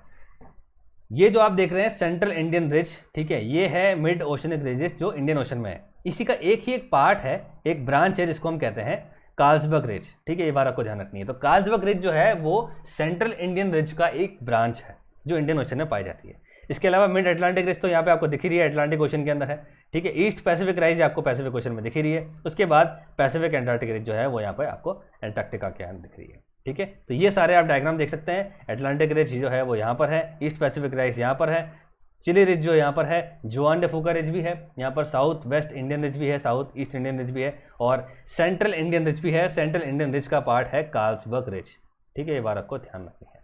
ऑलराइट, नेक्स्ट क्वेश्चन की तरफ चलें, ठीक है भाई। 11th क्वेश्चन, ठीक है, ये है शायद कॉन्टिनेंटल ड्रिफ्ट से, इसको देखते हैं, ठीक है। What are the evidences in the favour of continental drift, ये आया था 2014 के अंदर, इंपॉर्टेंट है, यहां से क्वेश्चन आ सकता है। क्वेश्चन है कॉन्टिनेंटल ड्रिफ्ट थ्योरी जो है उसके एविडेंसेस इनमें से कौन कौन से हैं।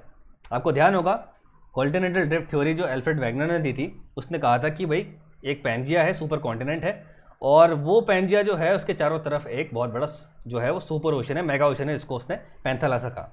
और इस पैंजिया के अंदर कॉन्टिनेंटल ब्रेकिंग हुई, और एट दी एंड जाकर ये ब्रेकिंग होकर 2 कॉन्टिनेंट्स के अंदर टूट गया, लॉरेशिया, गोंडवाना लैंड, और इनमें से फिर कॉन्टिनेंट्स निकले, और फिर आज की तारीख में जो हमें कॉन्टिनेंट देखने को मिलते हैं।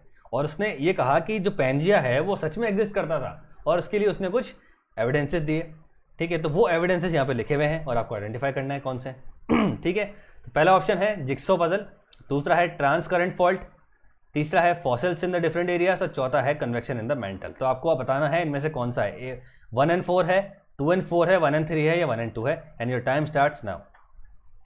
बताइए कौन कौन से थे वो एविडेंसेस जो हमने डिस्कस किए थे कॉन्टिनेंटल ड्रिफ्ट थ्योरी के अंदर। आई होप आपको याद होंगे, थोड़ा सा दिमाग लगाएंगे आपको याद आ जाएंगे, ठीक है। कन्वेक्टिव करंट यहां से भी आ सकता है, देखो कन्वेक्शन इन द मेंटल एक 4 ऑप्शन है, वो सही है गलत है आपको बताना है, ठीक है। ट्रांस करंट फॉल्ट्स ये भी आपको देखना है, और समय होता है समाप्त, ठीक है।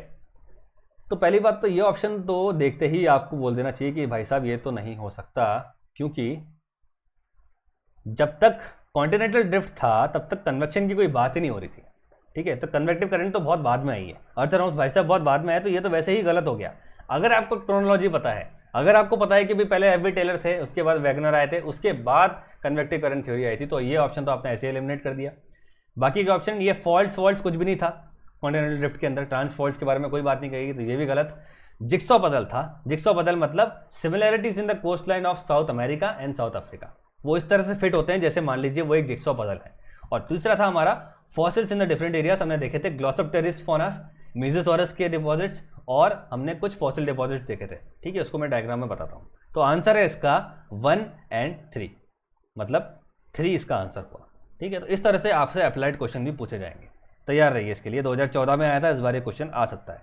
ये हमने देखा था दोस्तों, ये था जिक्सो पजल, यानी कि similarities in the coast line of South America and South Africa, ठीक है। ये इस तरह से फिट होते हैं जैसे मान लीजिए कि एक ही थाली के चट्टे बट्टे, ठीक है, इसको ऐसा बोले, ठीक है। या इस तरह से फिट हो रहे हैं जैसे मान लीजिए ये दोनों एक जुड़े हुए थे और पैंजिया का पार्ट थे, तो ये सिमिलैरिटीज बताती हैं। इसके अलावा हमने फॉसिल डिपॉजिट्स देखे थे, अगर आपको ध्यान हो तो मैंने ग्लोसोप्टेरिस फोना के बारे में बताया था। ये एक तरह की फ्लोरा है, जो प्लांट फ्लोरा है, प्लांट किंगडम की फ्लोरा है, जिसके डिपॉजिट्स और सीड्स जो हैं वो इन सब कॉन्टिनेंट्स में हमें देखने को मिले, साउथ अमेरिका में, अफ्रीका में, इंडिया में, एंटार्क्टिका में और ऑस्ट्रेलिया के अंदर। इसके अलावा हमें मीजोसॉरस के लेस्टोसॉरस के डिपॉजिट देखने को मिले, और मीजोसॉरस रेप्टाइल के डिपॉजिट देखने को मिले, फॉसिल्स इसके भी देखने को मिले। तो इस तरह के फॉसिल्स जो है हमें काफ़ी सारे कॉन्टिनेंट्स में देखने को मिले, और ये पूरा गोंडवाना लैंड था अगर आपको ध्यान हो तो, ठीक है। तो फॉसिल डिपॉजिट्स बताते हैं कि भाई पैंजिया एग्जिस्ट करता था, और ये कोस्ट लाइन भी बताती है। तो ये आपसे क्वेश्चन पूछा गया था। ऑल राइट, अब चलते हैं नेक्स्ट क्वेश्चन की तरफ। ये फिर से एक मैथ्स द कॉलिंग का क्वेश्चन आ गया है। और इजी क्वेश्चन है। यहाँ पर फिर से आपको वही ट्रिक लगानी है कि एक जो चीज़ आपको शॉर्ट लगती है तो उसको पकड़ लीजिए, यानी कि आपको दुम पकड़नी है पहले, उसके बाद आपको पूरा सिरा मिल जाएगा। ठीक है, क्वेश्चन देखते हैं क्या है। क्वेश्चन हमारा है, यस, क्वेश्चन है कि आपको मैच द फॉलोइंग करना है लिस्ट 1 और लिस्ट 2 के अंदर, और ये क्वेश्चन आया था 2017 के अंदर। ठीक है, लिस्ट 1 के अंदर स्कॉलर्स हैं, लिस्ट 2 के अंदर उनकी थ्योरीज है। मैंने आपको बताया था स्कॉलर्स और उनकी थ्योरीज, स्कॉलर्स या उनके कॉन्सेप्ट्स, ये आपसे पूछे जा सकते हैं। इवन फ्लाइट फ्रॉम पोल्स भी आपसे पूछा जा सकता है, जो अभी तक नहीं पूछा गया है। फ्लाइट फ्रॉम पोल्स जो है वो कंसेप्ट अगर आपको ध्यान हो, एक क्वेश्चन आएगा, मैं आपको बताऊंगा कहाँ पे है। ठीक है, ध्यान रखना आपको। ठीक है, तो पहला है हमारा हॉल एंड डाना। ठीक है, फिर है Hutton, then Harry Hess, then Jeffrey. सामने इनकी थ्योरीज लिखी हुई है, आपको मैच द फॉलोइंग करना है। Hall and Dana, sea floor spreading, Hutton theory of contract thermal contraction theory, Harry Hess theory of geosyncline, and Jeffrey की है यूनिफॉर्मिटेरियनिज्म। तो ये हमने अभी नहीं पढ़ा है। ठीक है, ये हमने पढ़ लिया है मोटा मोटा, अभी आपने देख लिया है। कॉन्ट्रैक्शन थ्योरी अभी आपने नहीं पढ़ी है, ये हमने पढ़ा है। ठीक है, एक्सक्यूज मी। तो सी फ्लोर स्प्रेडिंग हमने पढ़ा है। सी फ्लोर स्प्रेडिंग किसने दिया है, हमने कंसेप्ट भी देखा और हमने देखा कि ये भाई किसने दिया है। सी फ्लोर स्प्रेडिंग का कंसेप्ट दिया है दोस्तों, अभी नहीं बताऊंगा, पहले हम टाइमर चलाएंगे, आपको करने का मौका देंगे। तो आपको मैच द फॉलोइंग करना है, जिसको आंसर आता है बता सकता है। 20 सेकंड आपके पास, 17 सेकंड, 16 सेकंड। जल्दी से जल्दी बताइए, सिरा पकड़िए और मैच द फॉलोइंग कीजिए, और मुझे बताइए क्या है इसका आंसर, कमेंट्स में लिखिए।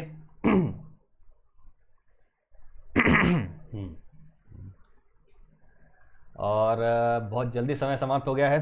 ठीक है, बिल्कुल ऐसा लग रहा है केबीसी की तरह गेम चल रहा है कोई। ठीक है, तो ये सारे कोड्स हैं, कोड्स को मैं नहीं पढ़ूंगा, डायरेक्ट हम चलते हैं सोल्यूशन की तरफ। ये है हैरी हेस, और हैरी हेस ने दिया था हमारा concept of C floor spreading, यानी कि सी का 1 तो श्योर है, राइट। सी का 1 यहां पर भी है और यहां पर भी है, तो यानी कि ये और ये तो हो गए हमारे गलत। ठीक, सी का 1 श्योर है। अब हॉल एंड डाना की बात हमने की थी अभी रिसेंटली। हॉल एंड डाना ने क्या दिया है, थ्योरी ऑफ ज्यूस इंक्लाइन। तो ए का 3 श्योर है, ए का 3 यहां, ये तो गलत ही हो गए। ए का 3 यहाँ पे, ए का 4 है, ये गलत। ए का 3 हमें यहाँ देखने को मिल रहा है, और सी का 1 भी हमें यहाँ देखने को मिल रहा है, तो ये हो गया सही। 2 ऑप्शन से हमने पूरा क्वेश्चन सही कर लिया। भले ही आपको 2 ऑप्शन नहीं पता हो तो आपको कोई फर्क नहीं पड़ता दोस्तों। इसको मैं इरेज करता हूँ और सारे ऑप्शन बताता हूँ आपको। इसका ऑप्शन हुआ डी, सही आंसर है इसका डी, सॉरी। ठीक है, सही आंसर उसका डी, यानी कि ए जो है हॉल एंड डाना ने दिया है हमारे 3 concept of geosyncline, theory of geosyncline. Hutton ने जो दिया है वो है यूनिफॉर्मिटेरियनिज्म। ठीक है, B4। हैरी हेस ने दिया है हमारे concept of C floor spreading, और जेफरी ने दिया है थर्मल कॉन्ट्रैक्शन थ्योरी। ठीक है, यूनिफॉर्मिटेरियनिज्म जो है एक टर्म है, बहुत बार इससे क्वेश्चन आता है।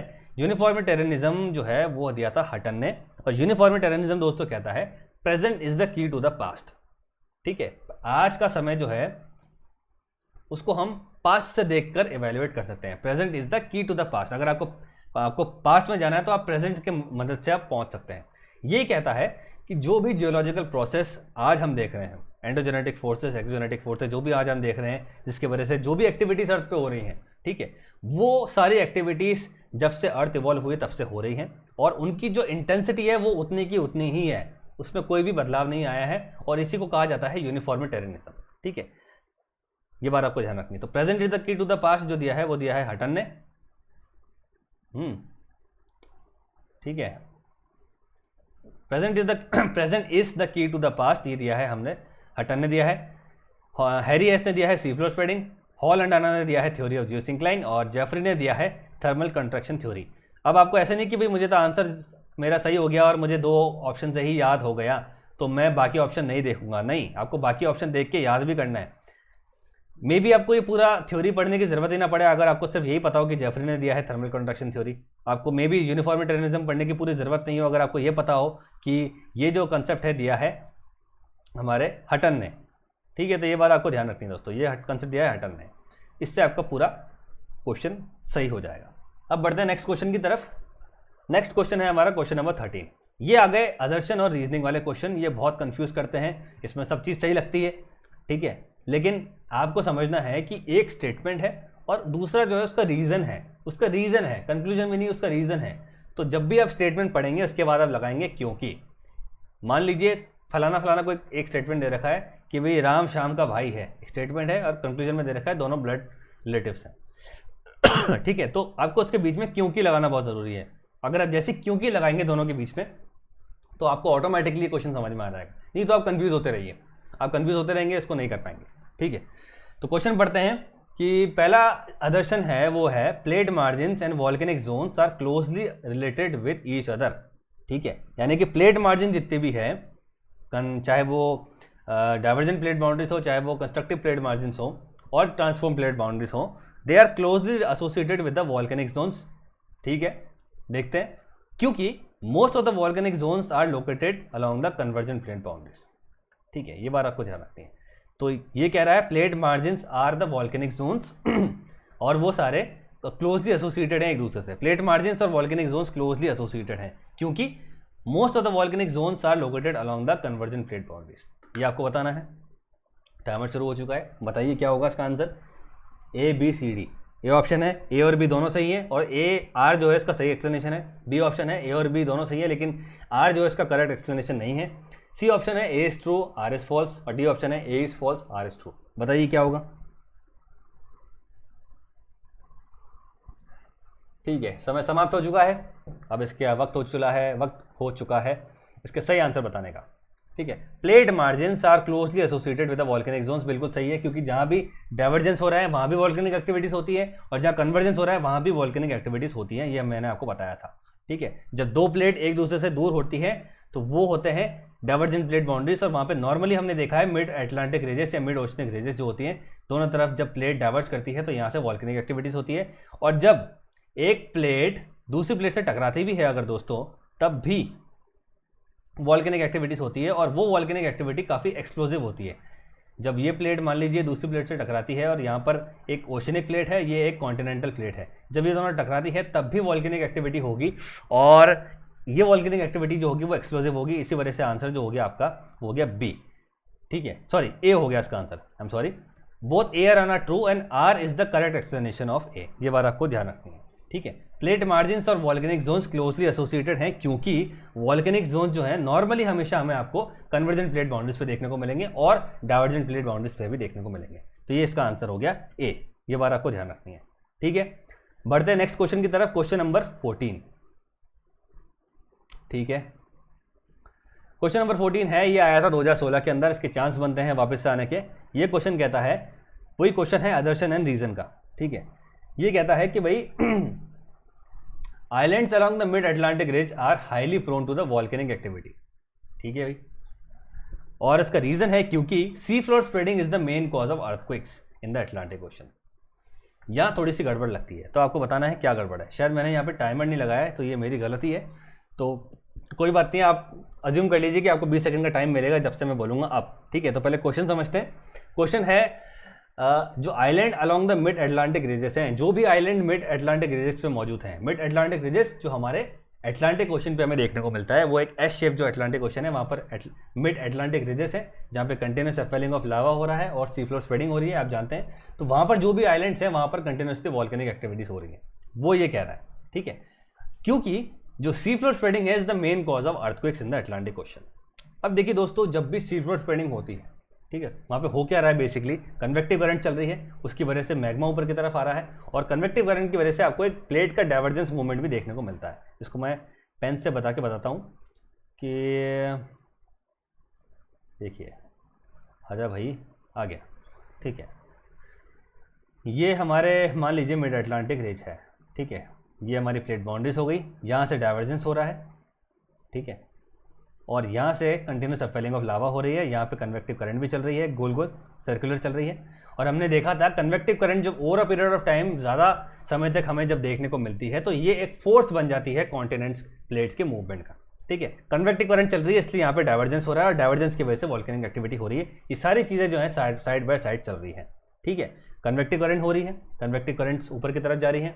ठीक है, मैग्मा को ऊपर की तरफ लेके जा रही है, प्लेट दूर हो रही है और मैग्मा ऊपर की तरफ आ रहा है, लावा बन रहा है और वॉल्केनिक एक्टिविटी हो रही है। जब भी वॉल्केनिक एक्टिविटी होती है या जब भी प्लेट्स का मूवमेंट होता है, जब प्लेट डाइवर्ज करती है, वहाँ पे वॉल्केनिक एक्टिविटी तो होती है, लेकिन वहाँ पे साथ में आपको अर्थक्वेक एक्टिविटीज़ भी देखने को मिलेंगी। ये बात आपको ध्यान रखनी है। जहाँ जहाँ भी प्लेट का मूवमेंट हो रहा है वहाँ पर अगर वॉल्केनिक एक्टिविटी है तो वहाँ पर अर्थक्वेक्स भी देखने को मिलेंगे। लेकिन खासियत ये है दोस्तों कि डाइवर्जेंट प्लेट बाउंड्रीज पर हमेशा अर्थक्वेक जो होंगे वो शैलो होंगे और उसका रिक्टर स्केल पे जो पैमाना होगा वो काफ़ी कम होगा। लेकिन कन्वर्जेंट प्लेट बाउंड्रीज पे जब भी वॉल्केनिक एक्टिविटी होगी तो उससे होने वाले जो अर्थक्वेक्स होंगे वो बहुत ज़्यादा डेवास्टेटिंग होते हैं। ठीक है, तो ये कह रहा है कि आइलैंड जो भी हमें मिड अटलांटिक रेंज पे देखने को मिलते हैं वो सारे प्रोन है वॉल्केनिक एक्टिविटीज़ के। ये बिल्कुल सही है क्योंकि वो मिड अटलांटिक रेंज है, वहाँ पे वॉल्केनिक एक्टिविटीज होती है, क्योंकि sea floor spreading is the main cause of earthquake. तो अर्थक्वेक का यहाँ पर कोई रिलेशन नहीं मिलता है वॉल्केनिक एक्टिविटीज से या मिड अटलांटिक रेंज से। दोनों अपने आप में इंडिपेंडेंट स्टेटमेंट सही हैं, दोनों सही हैं, लेकिन अर्थक्वेक का डायरेक्ट रिलेशन कोई नहीं है मिड अटलांटिक रेंजेस के सी फ्लोर स्प्रेडिंग से। ये बात सत्य है कि भाई मिड जहाँ जहाँ भी प्लेट का मूवमेंट होता है, जहाँ भी प्लेट के मूवमेंट से वॉल्केनिक एक्टिविटी होती है तो वहाँ पे अर्थक्वेक्स होते हैं, लेकिन डाइवर्जेंट प्लेट बाउंड्रीज पे वो अर्थक्वेक बहुत ज़्यादा मिनिमल होते हैं। इवन रिक्टर स्केल पे इसका पैमाना बहुत कम होता है, तो यहाँ पर कोई अर्थक्वेक का सिग्निफिकेंस नहीं बनता है। अगर यहाँ पर अर्थक्वेक लिखा हुआ होता, मान लीजिए कि भाई islands along the mid Atlantic ridges are prone to the earthquake activity, फिर भी एक बार ये सही हो जाता। लेकिन यहाँ पर अर्थक्वेक जो वर्ड है वो एक ऑड वन आउट है, क्योंकि ये इसका रीजन दे रहा है कि भाई जो भी आइलैंड्स मिड अटलांटिक रीजेस पर हैं वो अर्थक्वेक की वजह से वहाँ पर वॉल्केनिक एक्टिविटी हो रही है, जबकि आंसर है इसका अर्थक्वेक की वजह से नहीं हो रही है, वो कन्वेक्टिव करंट और सी फ्लोर स्प्रेडिंग की वजह से वहाँ पर वॉल्केनिक एक्टिविटी हो रही है। तो ये आंसर जो है इसका हो जाएगा B. Both A and R are true, गलत कोई भी नहीं है, लेकिन आर इसका सही एक्सप्लेनेशन नहीं है। ये बात आपको ध्यान रखनी है। आई होप आपको क्लियर हो गया होगा। डाइवर्जेंट प्लेट बाउंड्रीज से एसोसिएटेड अर्थक्वेक्स जो होते हैं वो बहुत फीबल होते हैं, बहुत वीक होते हैं और उनका रिक्टर स्केल पे पैमाना बहुत कम होता है। कन्वर्जेंट प्लेट बाउंड्रीज पे एसोसिएटेड जो भी अर्थक्वेक्स होते हैं उनका रिक्टर स्केल पे पैमाना काफ़ी ज़्यादा होता है, इसलिए वहाँ पर जो है उनको स्टडी करना थोड़ा सा ज़रूरी होता है। यहाँ पर अर्थक्वेक का कोई भी मतलब नहीं है, इसी वजह से ये हो जाएगा गलत। ए और बी दोनों सही है, लेकिन आर इसका करेक्ट एक्सप्लेनेशन नहीं है। ठीक है, I hope this is clear. चलते हैं नेक्स्ट क्वेश्चन की तरफ। ये भी असर्शन रीजनिंग का है, ये 2016 में आया था, यानी कि ये फिर से आ सकता है। असर्शन है डाइवर्जेंट प्लेट मार्जिन्स कॉज सी फ्लोर स्प्रेडिंग। ठीक भाई, construction plate margins result in the formation of faults. अब यहाँ पर बच्चे इतना भयंकर कंफ्यूज हो जाएंगे कि एक जगह तो डाइवर्जेंट दे रखा है, एक जगह दे रखा है कंस्ट्रक्शन, जिसको कंस्ट्रक्टिव प्लेट मार्जिन्स भी कह सकते हैं, और आप इसको दोनों को अपोजिट समझ लेंगे और आप इसको गलत करके आ देंगे। मैंने आप जब आपको प्लेट बाउंड्रीज बताई थी तो मैंने कहा था कि डाइवर्जेंट प्लेट बाउंड्रीज को कंस्ट्रक्टिव प्लेट बाउंड्रीज भी कहा जाता है। क्यों? क्योंकि जब जब डाइवर्जेंस होता है प्लेट का तब तक एक नई क्रस्ट आती है, वॉल्केनिक एक्टिविटी होती है और एक नई क्रस्ट बनती है। उसी के विपरीत कंजर्वेटिव जो कंप्रेशनल प्लेट बाउंड्रीज हैं, जो कंस्ट्रक्टिव प्लेट बाउंड्रीज हैं, कन्वर्जेंट प्लेट बाउंड्रीज हैं सॉरी, वो हमेशा डिस्ट्रक्टिव बाउंड्रीज होती है, क्योंकि जब वो भिड़ेंगे आपस में तो कोई भी क्रस्ट नहीं बन रही है, नहीं, ओनली फोल्डिंग हो रही है। ठीक है, और कई बार तो ऐसा होता है कि भाई क्रस्ट जो है एक क्रस्ट दूसरे के नीचे स्लिप डाउन कर जाती है, सबडक्शन हमें देखने को मिले हैं। ठीक है, इसको मैं आपको डायग्राम से बताता हूँ, डायग्राम से सॉरी मैं इसको आपको बना के बताता हूँ जिससे आपको रिवाइव हो जाएगा। ठीक है, जब जब भी डाइवर्जेंस होते हैं प्लेट के इस तरह से यहाँ पर और यहाँ पर, ठीक है, ये हमारा प्लेट हो गया। जब भी डाइवर्जेंस होता है, ठीक है, तो नई क्रस्ट बनती है, और जब प्लेट्स का कन्वर्जेंस होता है तो नई क्रस्ट नहीं बनती, और बहुत बार तो हमने देखा है कि एक प्लेट दूसरी प्लेट के अंदर चली जाती है, इसको हमने सबडक्शन कहते हैं। तो यहाँ पर ये जो दूसरी प्लेट के अंदर जाती है तो वो डिस्ट्रॉय हो जाती है। तो कन्वर्जेंट प्लेट बाउंड्रीज तो हमेशा डिस्ट्रक्शन करती हैं क्रस्ट का, और डाइवर्जेंट प्लेट बाउंड्रीज हमेशा क्रिएशन करती हैं, कंस्ट्रक्शन करती हैं वो। तो यहाँ से बच्चे कंफ्यूज हो जाते हैं और इसको समझ लेते हैं कंस्ट्रक्शन प्लेट बाउंड्रीज को वो लोग समझ लेते हैं ये एक कंप्रेशन प्लेट बाउंड्रीज है। ठीक है, ये बात आपको ध्यान रखनी है। तो कंस्ट्रक्शन प्लेट बाउंड्रीज जो है वो कंप्रेशन प्लेट बाउंड्रीज नहीं है, वो डाइवर्जेंट प्लेट बाउंड्रीज ही हैं दोस्तों। ठीक है, ये बात आपको ध्यान रखनी है, इससे आपको कंफ्यूज नहीं होना है। तो आपको मैं टाइमर दे रहा हूँ, आपको बताना है क्या सही है। टाइमर स्टार्ट हो चुका है, बताना है कि क्या सही है, ए बी सी डी में से कौन सा सही है बताइए।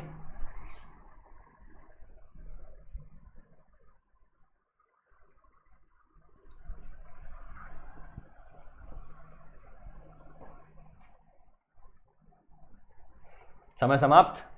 ठीक है, अब इसको पढ़ते हैं क्या है ये। इसका रीज़न है इसका जो रीज़न था, आदर्शन था सॉरी, वो था कि भाई डाइवर्जेंट प्लेट बाउंड्रीज जो है वो सी फ्लोर स्प्रेडिंग करती हैं। बिल्कुल सही है, क्योंकि हमने मिड अटलांटिक रीजन पे देखा है प्लेट डाइवर्ज करती है और नई क्रस्ट बनती है। Constructive plate margins are the results in the formation of faults. ये भी सही है, क्योंकि दोस्तों constructive plate boundaries are nothing but the divergent plate boundaries. ठीक है, इसी वजह से जब भी प्लेट डाइवर्ज करती है तो हमने देखा था वहाँ पे फॉल्ट्स बनते हैं, दरार आती है। ठीक है। और जब प्लेट कन्वर्ज करती है तो फोल्ड्स बनते हैं। ये हमने पढ़ लिया था एंडोजेनेटिक एंड एक्सोजेनेटिक मूवमेंट्स के अंदर, जब डाइवर्जेंस होता है तो फॉल्ट्स बनते हैं और जब कन्वर्जेंस होता है तो फोल्ड्स बनते हैं। तो ये दोनों स्टेटमेंट सही हैं और इसी वजह से जो इसका ऑप्शन हो जाएगा वो हो जाएगा ऑप्शन नंबर 1।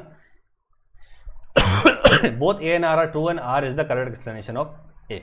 ठीक है, आपको उसमें कंफ्यूज नहीं होना है दोस्तों। डाइवर्जेंट प्लेट बाउंड्रीज ही कंस्ट्रक्टिव प्लेट बाउंड्रीज हैं, क्योंकि जब भी प्लेट डाइवर्ज होंगी तो नई क्रस्ट बनती है। और जो कन्वर्जेंट प्लेट बाउंड्रीज हैं वो डिस्ट्रक्टिव प्लेट बाउंड्रीज हैं, क्योंकि जब जब वो प्लेट दोनों भिड़ती है आपस में तो एक प्लेट जो है वो इस तरह से नीचे की तरफ चली जाती है और वो जाके मेंटल में मिल जाती है। तो यहाँ पे डिस्ट्रक्शन देखने को मिल रहा है। तो सी और डी से आज लोग बाग कंफ्यूज हो जाते हैं, उसको गलत करके आ जाते हैं। आपको ध्यान रखना है divergent plate boundaries are nothing but the constructive plate boundaries and the जो कन्वर्जन प्लेट बाउंड्रीज है are nothing but the destructive plate boundaries. ये बात आपको ध्यान रखनी है। ठीक, नेक्स्ट क्वेश्चन पे चले। जिसने भी सही किया है इसको वो कमेंट में लिख के बताएंगे कि आपने सही किया है या गलत किया है। ठीक है, ये मैंने डायग्राम लगाया है, इससे आपको क्लियर हो जाएगा। देखिए डाइवर्जेंट में क्या हो रहा है, दो प्लेट दोनों एक तरफ जा रही है जिसकी वजह से एक गैप मिल रहा है, इसी को हम फॉल्ट कहते हैं। देखेंगे डाइवर्जेंट में क्या हो रहा है, एक प्लेट इधर जा रही है, एक प्लेट इधर जा रही है। ठीक, डाइवर्जेंस हुआ, वॉल्केनिक एक्टिविटी हुई और यहाँ पर एक फॉल्ट बना। ठीक है, और इसका बेस्ट एग्जांपल आप देख सकते हैं ईस्ट अफ्रीकन रिफ्ट सिस्टम, यानी कि ईस्ट अफ्रीकन वैली जो है, जब जब प्लेट डाइवर्ज करती है वहां पर एक ग्रेट रिफ्ट वैली देखने को मिली है। और इसका बेस्ट एग्जांपल है ईस्ट अफ्रीकन रिफ्ट वैली, जो बना है नूबियन प्लेट और सोमानियन प्लेट के डाइवर्जेंस की वजह से। सोमानियन प्लेट नीचे की तरफ जा रही है, यानी कि ये साउथ ईस्टवर्ड जा रही है और ये नॉर्थ वेस्टवर्ड जा रही है नूबियन प्लेट, जिसकी वजह से ये एक great rift African rift valley बनती है। एग्जाम में क्वेश्चन यहाँ से भी आ सकता है दोस्तों कि जो ग्रेट अफ्रीकन रिफ्ट वैली है वो किन दो प्लेट्स के डाइवर्जेंस से बन रही है, वो बन रही है Nubian plate and Somalian plate. ये बात आपको ध्यान रखनी है। इसके अलावा जो ग्रेट अफ्रीकन रिफ्ट वैली है वो किस तरह के प्लेट मूवमेंट से बन रही है, तो ये भी आपको ध्यान रखना है, वो बन रही है डाइवर्जेंट प्लेट मूवमेंट की वजह से। ठीक है, और आपको कंफ्यूज करने के लिए वो डाइवर्जेंट को कंस्ट्रक्टिव प्लेट मूवमेंट भी बोल सकता है या कंस्ट्रक्टिव प्लेट बाउंड्री भी बोल सकता है, तो आपको उसको ध्यान रखना है। डाइवर्जेंट मतलब जब डाइवर्स होगी तो नई क्रस्ट बनेगी। ठीक है, नई क्रस्ट बनेगी तो इसलिए उसको कंस्ट्रक्टिव भी कहा जाता है। ठीक है, और जब कन्वर्ज करती है प्लेट्स तो कभी भी नई क्रस्ट नहीं बनती, क्रस्ट डिस्ट्रॉय ही होती है, इसलिए इसको डिस्ट्रक्टिव प्लेट बाउंड्रीज भी कहा जाता है। ठीक है, और जब भी दो प्लेट डाइवर्ज होती है तो एक रिफ्ट वैली सिस्टम जैसा बनता है, यानी कि रिफ्ट सिस्टम यानी कि फॉल्ट्स देखने को मिलते हैं। ये इसका बेस्ट एग्जांपल है। I hope this is clear. ये मैंने डायग्राम इसलिए लगाए, ये डाइवर्जेंट प्लेट बाउंड्रीज का मूवमेंट हो गया। ठीक है, और ये मैंने डायग्राम लगा दिया, प्लेट इस तरफ जा रही है, एक प्लेट इस तरफ जा रही है और यहाँ पर एक वैली बन रही है। और रिफ्ट वैली क्या है मैंने आपको बताया था, अगर आपको ध्यान हो, जब नॉर्मल फॉल्टिंग एक्टिविटी जो यहाँ होती है उसकी वजह से जो बीच वाला पोर्शन है वो नीचे की तरफ चला जाता है नॉर्मल फॉल्टिंग की वजह से। तो जो वो डिप्रेशन है, जो नीचे गया हुआ डिप्रेशन है, उसको हम रिफ्ट वैली कहते हैं, जो हमें यहाँ देखने को मिल रहा है। ये 1, 2 और ये तीसरी लाइन जो थी कभी यहाँ पर थी। ठीक है, यहाँ पर डिप्रेशन हुआ, प्लेट का मूवमेंट हुआ। ठीक है, इसको मैं पेन से बताता हूँ। ये कहीं ये जो रिफ्ट वैली है ना, ये शायद यहाँ पर एक लैंड मास था, प्लेट का मूवमेंट इधर हुआ, जिसकी वजह से टेंशन बढ़ी और ये प्लेट जो है वो ये जो ब्लॉक है वो नीचे की तरफ चला गया और इसने एक डिप्रेशन बना दिया और इस डिप्रेशन को हम कहते हैं रिफ्ट वैली। ठीक है, और ये जो ऊपर रह गए पार्ट इसको हम कहते हैं हॉर्स्ट, अगर आपको ध्यान हो तो। ये इसका बेस्ट एग्जांपल है Nubian plate and Somalian plate, great rift valley इसका एग्जांपल हो गया। ठीक है, चलते हैं नेक्स्ट क्वेश्चन की तरफ। क्वेश्चन नंबर 16, ये फिर से आ गया एक मैच द फॉलोइंग का क्वेश्चन। ठीक है, मैच द फॉलोइंग आपको करना है लिस्ट 1 लिस्ट 2 से। लिस्ट 1 में दे रखे हैं प्लेट नेम्स और यहाँ पर उनका डायरेक्शन ऑफ मूवमेंट दे रखा है, फिर से मूवमेंट आ गया। ठीक है, अभी हमने एक क्वेश्चन किया है नैस्का प्लेट का, तो अगर आपको वो भी याद है तो आप इसको कर लेंगे बहुत ईजिली। मैंने इसका आपको ट्रिक बताया था कि भाई अगर आपको मैच द फॉलोइंग करना है तो एक आप सिरा पकड़ लीजिए, एक उसकी टेल पकड़ लीजिए, आपको सिरा मिल जाएगा। तो आपको बताना है कि भाई टाइमर स्टार्ट हो चुका है, सॉरी गलती से इसको मैं पॉज कर देता हूँ। ठीक है, आपको बताना है कि भाई ये सारी प्लेट्स जो हैं उनके डायरेक्शन से आपको उसको मैच करना है। यहाँ पर ऑप्शंस में दे रखे हैं Indo Australian plate, Cocos plate, Pacific plate, Nazca plate. ठीक है, और यहाँ पे इनके डायरेक्शन ऑफ मूवमेंट दे रखे हैं ईस्ट वेस्ट नॉर्थ साउथ। तो एक भी अगर आपको पता है तो आपको कर लेंगे और टाइमर स्टार्ट करते हैं। Timer starts. ठीक है, बताइए, कोड नीचे दे रखे हैं इसके, जिसको भी सबसे पहले मिल जाता है वो कॉमेंट करे, मुझे बताए क्या है इसका आंसर। ठीक है, मैं देखूंगा और इससे पता पड़ेगा कि आप कितनी स्टडी कर रहे हैं, कितना ध्यान लगा रहे हैं, मेरे लेक्चर्स कितने डेडिकेटली देख रहे हैं आप। ठीक है, आपको डायरेक्शन देखना है, इमेजिन कीजिए वो प्लेट्स को और उनके डायरेक्शन को इमेजिन कीजिए। अभी हमने एक मैप देखा था, अगर आपको ध्यान हो तो। ठीक है, समय समाप्त हो चुका है दोस्तों। अब देखते हैं कि इसका सही आंसर क्या होगा। सबसे पहले देखते हैं हम नैस्का प्लेट, क्योंकि नैस्का प्लेट को हमने देखा था। नैस्का प्लेट का मूवमेंट है ईस्टवर्ड, यानी कि डी का जो है वो 1 है। डी का 1 कहाँ दिखता है? डी का 1 हमें यहाँ दिखता है, बाकी सारे ऑप्शन हो गए गलत। तो एक सिरे से आपने पूरा आंसर सॉल्व कर दिया। लेकिन फिर भी हम दूसरे ऑप्शन में मिला लेते हैं। डी का 1 हमें है, यानी कि B is the right answer. अब हम मिलाते हैं इसके बाकी ऑप्शंस, यानी कि पहला इंडो ऑस्ट्रेलियन प्लेट जो है वो 3 नॉर्थवर्ड सही है। बी 4 कोकोस प्लेट जो है इसका मूवमेंट है नॉर्थ ईस्टवर्ड, मैंने आपको बताया था नॉर्थ ईस्टवर्ड मूवमेंट है कोकोस प्लेट का। उसके बाद फिर हमने देखा C1 पैसिफिक प्लेट का जो मूवमेंट है वो वेस्टवर्ड, सॉरी एक सेकेंड, पैसिफिक प्लेट का जो मूवमेंट है वो ये क्या है भाई, C1 नहीं D4 नहीं, ये गलत हो गया दोस्तों, माय बैड, ये मैंने गलत कर दिया है। एक सेकेंड इसको हम ठीक करते हैं, ये मेरी गलती है, इसको बेयर कीजिएगा। क्वेश्चन फिर से देखते हैं, एक सेकेंड। तो हमें मिलाना है, पहले हमें नेस्का प्लेट को ईस्टवर्ड से, यानी कि डी को 1 से मिलाना है। डी का 1 सॉरी है तो बी, बिल्कुल सही है, बिल्कुल सही, मैंने बी ही कहा था पहले भी, ठीक है, डी का 1, ठीक है। तो हमें मिलाना है पहला जो है ईस्ट इंडो ऑस्ट्रेलियन प्लेट का है वो 3 से, यानी कि 3 इंडो ऑस्ट्रेलियन प्लेट का जो मूवमेंट है वो इंडियन प्लेट जो ऊपर की तरफ जा रही थी अगर आपको ध्यान हो, और वो यूरेशिया से जाके मिली थी और फिर हमारा हिमालयस बना था, सही है। उसके बाद B4 कोकोस प्लेट का 4 नॉर्थ ईस्टवर्ड, बिल्कुल ठीक है। उसके बाद C2 पैसिफिक प्लेट का मूवमेंट है वो वेस्टवर्ड है और नास्का प्लेट का मूवमेंट 1 है, ठीक है। वो थोड़ा सा मिसअंडरस्टैंडिंग हो गया था, कभी कभी हो जाता है दोस्तों तो उसको माफ़ कीजिएगा और आगे बढ़िएगा, क्योंकि ज़िंदगी का नाम ही है आगे बढ़ना, ठीक है। तो एक ऑप्शन से हमने पूरा सही कर लिया। अगर आपको नेस्का प्लेट का मूवमेंट पता था तो आप इसका आंसर बिल्कुल ढंग से लगा लेंगे। नेस्का प्लेट का मूवमेंट ईस्टवर्ड है। इसके अलावा आप थोड़ा सा इंडियन ऑस्ट्रेलियन प्लेट का भी मूवमेंट देख सकते हैं। मैंने आपको बताया था गोंडवाना लैंड से जब अलग हुआ था इंडियन लैंड मास, तो उसने अपनी नॉर्थवर्ड जर्नी की थी और वो नॉर्थ होता जाके फिर मिला था यूरेशियन प्लेट से टकराया था, जिससे हमारे हिमालयस बने थे। अगर आपको ध्यान हो तो ये 2 ऑप्शन भी अगर आपको मिल जाते हैं, यानी कि आपका डी जो हो गया वो हो गया 1 और हमारा जो ए है इंडियन ऑस्ट्रेलियन प्लेट जो है वो हमारा नॉर्थ है, यानी कि ए जो है वो हमारा 3 है। तो इस 2 से भी आप इसको क्लियर कर लेंगे, ठीक है। जिसने भी लिखा है वो कमेंट करिए, बताइए किसने सही किया है इसको, ठीक है। बहुत ही इंटरेस्टिंग क्वेश्चन था ये और इस तरह के क्वेश्चन आपको देखने को मिलेंगे। मैंने कहा था प्लेट्स सिर्फ आपको पढ़नी नहीं है, उनका मूवमेंट्स भी देखना है। और एक बार आपको फिर से मैं मूवमेंट दिखा देता हूँ, ये वो डायग्राम है। और जो प्लेट की हम बात कर रहे थे, जैसे नेस्का प्लेट ईस्टवर्ड मूवमेंट कर रही है, Cocos plate north eastward movement कर रही है, इंडियन प्लेट जो है वो नॉर्थ की तरफ जा रही है, मैंने आपको बताया, ठीक है। फिर एक ऑप्शन कौन सा था, एक ऑप्शन था हमारा इंडियन प्लेट देख लिया, कोकोस प्लेट देख लिया, पैसिफिक प्लेट कहाँ जा रही है, वेस्ट की तरफ जा रही है। तो ये आप देख सकते हैं, ये है पैसिफिक प्लेट, ठीक है। ये हमारी पैसिफिक प्लेट है और ये वेस्ट की तरफ जा रही है, आप देख सकते हैं। इसका जो एरो है वेस्ट की तरफ है, नेस्का प्लेट का ईस्ट की तरफ है, साउथ अमेरिकन प्लेट का जो है वेस्ट की तरफ है, नॉर्थ अमेरिकन प्लेट का जो है वेस्ट की तरफ है, यूरेशियन प्लेट का ईस्ट की तरफ है, और हमारी जो इंडियन अमेरिकन प्लेट जो है उसका इंडियन ऑस्ट्रेलियन प्लेट जो है उसका नॉर्थ की तरफ है। कोकोस प्लेट का नॉर्थ ईस्टवर्ड है, ये बात आपको ध्यान रखनी है। फिलीपींस प्लेट जो है वो वेस्ट की तरफ जा रही है। इसी तरह से कैरोलाइन प्लेट जो है वो भी वेस्ट की तरफ जा रही है। तो ये सारे प्लेट मूवमेंट्स आपको देखने पड़ेंगे दोस्तों, बार बार इससे क्वेश्चन रिपीट्स होते हैं और क्लीशेड क्वेश्चन में से एक जो ऑप्शन होगा वो आपको आता होगा, चाहे वो इंडियन ऑस्ट्रेलियन प्लेट हो, चाहे वो नेस्का प्लेट हो, चाहे वो इवन साउथ अमेरिकन प्लेट हो। ये भी प्लेट हो, ये भी बहुत ईजी है, इसको याद करना। यूरेशियन प्लेट भी बहुत ईजी है, क्योंकि यूरेशियन प्लेट को याद करना ईजी इसलिए दोस्तों क्योंकि यूरेशियन प्लेट और नॉर्थ अमेरिकन प्लेट के बीच में है मिड अटलांटिक रिज, और मिड अटलांटिक रिज एक डाइवर्जेंट बाउंड्री है, यानी कि दोनों ही प्लेट अपोजिट डायरेक्शन में जाएगी, ठीक है। अब तो यूरेशियन प्लेट कहाँ जा सकती है, ईस्ट की तरफ ही जाएगी, और नॉर्थ अमेरिकन प्लेट वेस्ट की तरफ ही जाएगी। तो 2 प्लेट के डायरेक्शंस तो आप ऐसे ही याद कर लेंगे मिड अटलांटिक रिज की वजह से। उसके बाद इसको भी आप याद कर सकते हैं, क्योंकि एंडीज कैसे बनेंगे, जब 2 प्लेट्स टकराएंगी। 2 प्लेट्स कौन सी है एंडीज के पास, नास्का प्लेट और साउथ अमेरिकन प्लेट, तो वो दोनों साथ साथ आएंगी। तो साउथ अमेरिका अगर यहाँ पर है तो वो इस तरफ जाएगा, तो मतलब वो वेस्ट की तरफ जा रहा है, नास्का ईस्ट की तरफ जा रहा है। और हमें इंडियन प्लेट का तो हमें पता ही है, इंडियन प्लेट ने जब नॉर्थवर्ड मूवमेंट किया था और जब वो यूरेशियन प्लेट से टकराया था तो यहाँ पर हमारे हिमालयस बने थे, अगर आपको ध्यान हो तो वो नॉर्थवर्ड जब जाएगी तभी तो हिमालयस बनेंगे। तो ये भी क्लियर है, ठीक है। तो इस तरह से मूवमेंट आपको कॉमन सेंस से ध्यान रखना है, ठीक है। नेक्स्ट क्वेश्चन की तरफ चलते हैं, क्वेश्चन नंबर 17, ठीक। The C floor spreading concept किसने दिया है, ये अभी हमने देखा है, अभी हमने क्वेश्चन देखा है कि सी फ्लोर स्प्रेडिंग का कॉन्सेप्ट जो है वो किसने दिया है। फिर भी मैं टाइमर चलाता हूँ ताकि कुछ लोगों को अगर याद नहीं आ रहा तो वो याद आ जाएगा, ठीक है। बताइए कौन सा है, क्या वो होम्स ने दिया है, क्या वो एरी और प्रैट ने दिया है, क्या वो हैस ने दिया है, या डाइट्स ने दिया है, क्या वो वैगनर ने दिया है। तो आपको बताना है किसने दिया है। समय समाप्त होने वाला है और समय समाप्त हो गया है। आंसर है इसका हैस।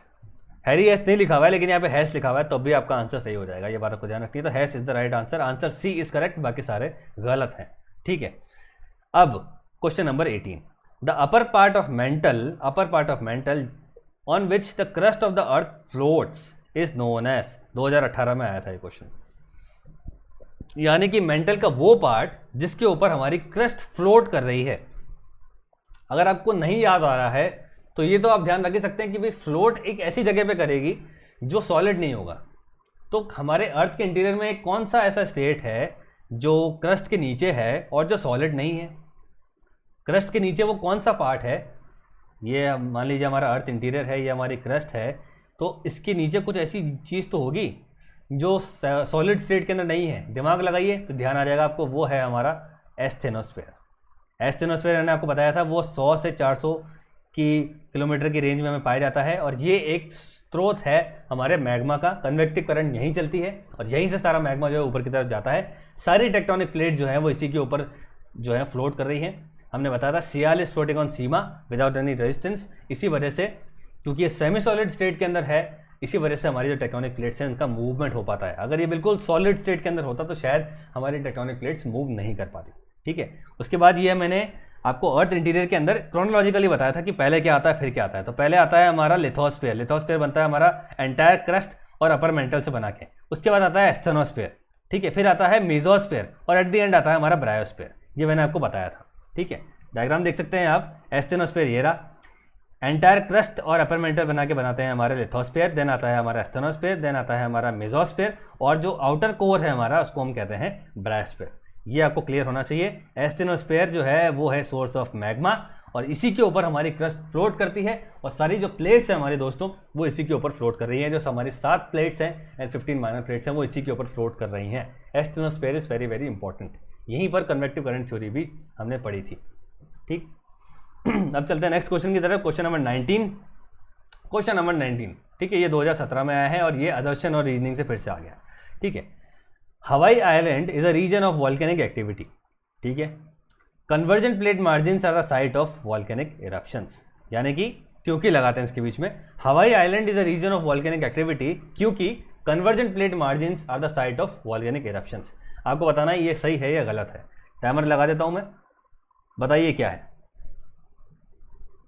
हवाई आइलैंड जो है वो वॉल्केनिक एक्टिविटी का प्रोन है भी या नहीं, और क्या कन्वर्जेंट प्लेट मार्जिन जो है वो साइट्स होती हैं वॉल्केनिक इरप्शन के, ये आपको बताना है। ठीक है, जिसका भी सही होता है वो कमेंट पे लिखे, बताएं मुझे। समय समाप्त। ठीक है, ये क्वेश्चन थोड़ा कंफ्यूजिंग है, इसको मैं समझाऊंगा अपने नेक्स्ट स्लाइड के अंदर डायग्राम से, और समझाऊंगा कि भी हवाई आइलैंड क्या है। तो इसका आंसर होगा दोस्तों, इसका आंसर है ऑप्शन नंबर बी। क्यों? हवाई आइलैंड जो है वो एक एरिया है वॉल्केनिक एक्टिविटी का। ये बिल्कुल सही है क्योंकि हवाई आइलैंड प्रोन है वॉल्केनिक एक्टिविटीज से, लेकिन वो किसी भी बाउंड्री के ऊपर नहीं है। वो एक अपने आप में एक हॉट स्पॉट है, इसी वजह से वहाँ पर वॉल्केनिक एक्टिविटी होती है। इसीलिए कन्वर्जेंट प्लेट मार्जिन्स की वजह से हवाई आइलैंड पर वॉल्केनिक एक्टिविटी हो रही है, तो ये गलत हो जाएगा। ठीक है, पर कन्वर्जेंट प्लेट मार्जिन्स जो है वो हमेशा साइड्स होती है वॉल्केनिक इरप्शन की, ये बात भी सही है।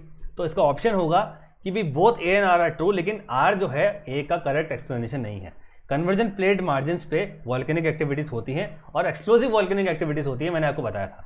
डाइवर्जेंट प्लेट बाउंड्रीज पे वॉल्केनिक एक्टिविटीज होती है, लेकिन वहाँ पर वॉल्केनिक एक्टिविटी बड़ी शांत होती है जो हमें मिड ओशनिक रीजन्स पे देखने को मिलती है। ठीक है, लेकिन कन्वर्जेंट प्लेट बाउंड्रीज पे जब वॉल्केनिक एक्टिविटी होती है तो वो बहुत ज़्यादा एक्सप्लोसिव होती है। तो ये इसको गलत तो नहीं बोल सकते, लेकिन हवाई आइलैंड पे कन्वर्जेंट प्लेट बाउंड्रीज की वजह से वॉल्केनिक एक्टिविटी नहीं हो रही है। ठीक है, इसी वजह से ये इसका ऑप्शन हो जाएगा B, both A and R are true, लेकिन आर इसका सही एक्सप्लेनेशन नहीं है। अब पढ़ते हैं हॉटस्पॉट क्या है, मैं आपको बताता हूँ हॉटस्पॉट क्या होता है। देखिए दोस्तों, ये मैप है हमारा और ये वर्ल्ड में जितने भी हमारे हॉटस्पॉट हैं वो दे रखे हैं। ठीक है, कुछ वॉल्केनोज जो होते हैं वो बनते हैं प्लेट मूवमेंट्स की वजह से, डाइवर्जेंट या कन्वर्जेंट प्लेट की वजह से। कुछ वॉल्केनोज होते हैं जो हॉटस्पॉट्स की वजह से होते हैं। अभी हॉटस्पॉट क्या है? हॉटस्पॉट बेसिकली दोस्तों कुछ ऐसे फिक्स्ड सोर्स हैं लावा के। ठीक है, हॉटस्पॉट जो हैं कुछ हमारे फिक्स्ड सोर्स हैं मैग्मा के, जो हमें मैग्मा और आउटर कोर के बीच में देखने को मिलते हैं। इसको ध्यान से पढ़ना। ठीक है, हॉटस्पॉट जो है वो फिक्स्ड सोर्स ऑफ मैग्मा है जो हमें आउटर कोर और मेंटल के बीच में देखने को मिलते हैं। हो क्या रहा है मेंटल में? कन्वेक्टिव करंट थ्योरी चल रही है, कन्वेक्टिव करंट चल रही है वहाँ पर। कन्वेक्टिव करंट क्यों चलती है? रेडियो एक्टिव की वजह से चलती है। रेडियो एक्टिव हीट की वजह से एक करंट जनरेट होती है, जिसकी वजह से वो करंट्स ऊपर की तरफ जाती है। जब वो ऊपर की तरफ जाती है तो अपने साथ मैग्मा भी लेके जाती है। ठीक है, तो ये आप देख सकते हैं, ये जब मैग्मा ऊपर की तरफ जा रहा है तो वो इस तरह का एक मतलब मशरूम शेप एक इसका हेड बनता है और इसकी एक टेल बनती है। तो बहुत बार ऐसा होता है, नॉर्मली तो नॉर्मल केसेस में तो क्या हो रहा है, कन्वेक्टिव करंट चली, यहाँ से ऊपर गई, यहाँ पे वॉल्केनिक एक्टिविटीज हुई और ये करंट फिर से नीचे की तरफ आ गई, ठीक है, और यहाँ पर कुछ इकट्ठा नहीं होता है। बहुत बार ऐसा हो रहा है दोस्तों कि कन्वेक्टिव करंट की वजह से ये मैग्मा उठता है, ऊपर उठने के बाद ये प्लेट्स के नीचे जाकर, लिथोस्फेरिक प्लेट्स के नीचे जाकर इकट्ठा हो जाता है, ठीक है। और जब इकट्ठा हो जाता है और नीचे से इसको कंटिन्यूस जो है वो हीट मिल रही है, तो ये एक फिक्स्ड सोर्स बन जाता है मेंटल प्लम का, ठीक है। मेल्टन प्लम किसको कहते हैं, इसी को कहते हैं। मेल्टन प्लम वो है जो लिथोस्फेरिक प्लेट्स के नीचे एक फिक्स्ड सोर्स है हॉट मैग्मा का। बहुत बार कन्वेक्टिव करंट की थ्योरी की वजह से जो मैग्मा ऊपर की तरफ जा रहा है वो फट नहीं पाता और वो लिथोस्फेरिक प्लेट्स के नीचे जाके इकट्ठा होने लगता है, उसको हम कहते हैं मेंटल प्लम, ठीक है। मेंटल प्लम जो है वो हॉट सोर्स ऑफ मैग्मा है, ठीक है। जब ये मेंटल प्लम इकट्ठा होने लगता है, अब मैं इसको जूम करके बताता हूं, तो ये क्रैक्स में से, ये जो आप क्रैक्स देख रहे हैं 1 2 3 4 5, ये क्रैक्स में से छोटे छोटे जो हैं, यहाँ से इन छोटे छोटे क्रैक में से जो है वो लावा बाहर आता है। फिर से बताता हूँ, कन्वेक्टिव करंट थ्योरी की वजह से, कन्वेक्टिव करंट मूवमेंट की वजह से जो मैग्मा ऊपर की तरफ आ रहा था वो ऊपर की तरफ तो आता है, लेकिन लिथोस्फेरिक प्लेट्स के नीचे जाके इकट्ठा हो जाता है। यहाँ पर इकट्ठा होने की वजह से ये फिर छोटे छोटे क्रैक्स में से यहाँ पे वॉल्केनिक एक्टिविटीज होती है, जिसकी वजह से फ्लड बेसाल्ट्स बनते हैं। इसको हम कहते हैं हॉट स्पॉट। हॉट स्पॉट इसलिए कह रहे हैं दोस्तों क्योंकि बाहर इसको कंटिन्यूस नीचे से हीट मिल रही है और कंटिन्यूस नीचे से इसकी अपफेलिंग हो रही है, लेकिन ये फिक्स्ड हो गया है, अब ये नीचे नहीं जा रहा है। नॉर्मली कन्वेक्टिव करंट में हमने देखा है कि ये सारा मैग्मा नीचे भी चला जाता है और ये वापस से उठता है, एक सर्कुलर मोशन यहाँ पे आप देखने को नहीं मिलेगा। तो मेंटल के वो सोर्सेस, ऐसी जगह मेंटल में जहां पर सर्कुलर फ्लो ऑफ मैग्मा नहीं है, वो एरियाज हैं हॉटस्पॉट, ठीक है। और ये जो हॉटस्पॉट एरियाज हैं वो आप देख सकते हैं, यहाँ पर एक हवाई आइलैंड भी है, इसके बाद गागा पैलोस भी है, एजोर आइलैंड्स भी है, आइसलैंड भी है, अफार भी है और ये येलोस्टोन भी है। ये सारे जो हैं वो हॉटस्पॉट एरिया है, यानी कि ये लिथोस्फेरिक प्लेट्स के जस्ट नीचे कुछ हमें हॉट सोर्सेस ऑफ मैग्मा देखने को मिल रहे हैं जो कंटिन्यूसली घूम नहीं रहे हैं और वो फिक्स्ड है, इसको कहते हैं हॉटस्पॉट, ठीक है। अब क्या होता है, जब ये हॉटस्पॉट किसी प्लेट मूवमेंट का शिकार हो जाते हैं, यानी कि ये किसी प्लेट के नीचे इकट्ठा हुए थे, देख सकते हैं आप, ये प्लेट के नीचे इकट्ठा हुए थे, ठीक है, और ये छोटे छोटे दरारों में से यहाँ पे वॉल्केनिक एक्टिविटीज हो रही है, ठीक है। अब जब इस प्लेट का मूवमेंट हो गया तो क्या होगा, जो पहला वॉल्केनो था ना उसकी जो पावर कट ऑफ हो गई और उसकी जगह एक दूसरा वॉल्केनो इरप्ट हो जाएगा। जब प्लेट का मूवमेंट थोड़ा सा और होगा तो फिर एक दूसरा वॉल्केनो इरप्ट हो जाएगा। जब थोड़ा सा प्लेट का मूवमेंट और होगा तो फिर वो वॉल्केनो तो बंद हो जाएगा और एक और वॉल्केनो बन जाएगा। इस तरह से एक चेन बनती चली जाएगी। जो पुराना वॉल्केनो था उसकी पावर कट ऑफ हो गई क्योंकि वो हॉटस्पॉट से हट गया, ठीक है। प्लेट का जैसे मोशन हो रहा है तो जो पुराना वॉल्केनो था, जो फर्स्ट वॉल्केनो था, उसका जो सोर्स था वो हट गया हॉटस्पॉट से, उसके बाद एक नया वॉल्केनो बन गया। फिर प्लेट का मूवमेंट हुआ तो उसका सोर्स कट गया हॉटस्पॉट से, फिर एक नया वॉल्केनो हुआ, फिर एक प्लेट का मूवमेंट हुआ तो फिर एक सोर्स कट गया और एक नया हुआ। तो इस तरह से जब एक प्लेट्स के मूवमेंट से चेन हमें देखने को मिलती है तो उसको हम कहते हैं वॉल्केनिक आइलैंड्स, यानी कि हॉटस्पॉट वॉल्केनिक आइलैंड्स। तो जो हवाई आइलैंड है दोस्तों वो शिकार होते हैं इसी तरह के हॉटस्पॉट का। आप देख सकते हैं यहाँ पर एक प्लेट का मूवमेंट इस तरफ हो रहा है और इस तरह से देखेंगे आप किस तरह से चेन बन रही है वॉल्केनिक आइलैंड्स की। ये रहा हमारा वॉल्केनिक आइलैंड हवाई, जिसके बारे में हम बात कर रहे हैं। यहाँ पर कोई भी कन्वर्जेंस नहीं हो रही है, यहाँ पर सिर्फ प्लेट मूवमेंट हो रही है क्योंकि ये जो हॉटस्पॉट है, ये जो मेंटल प्लम है, ये प्लेट्स के नीचे है, प्लेट्स का मूवमेंट कंटिन्यूस हो रहा है। तो जब प्लेट्स का मूवमेंट होता है तो ये पुराना जो वॉल्केनो था उसका पावर सोर्स कट गया और एक नया वॉल्केनिक एक्टिविटी हो रही है, फिर उसका कट जाएगा, फिर एक नई हो रही है। तो इस तरह से हमें चेन देखने को मिलते हैं। इस पूरे कंसेप्ट को मैं आपको फिर से बताता हूँ, ठीक है, घबराइए मत, सब समझ में आ जाएगा। हम बात कर रहे हैं कि जो हवाई आइलैंड है वो किसी भी तरह की प्लेट बाउंड्रीज से नहीं बन रहे हैं।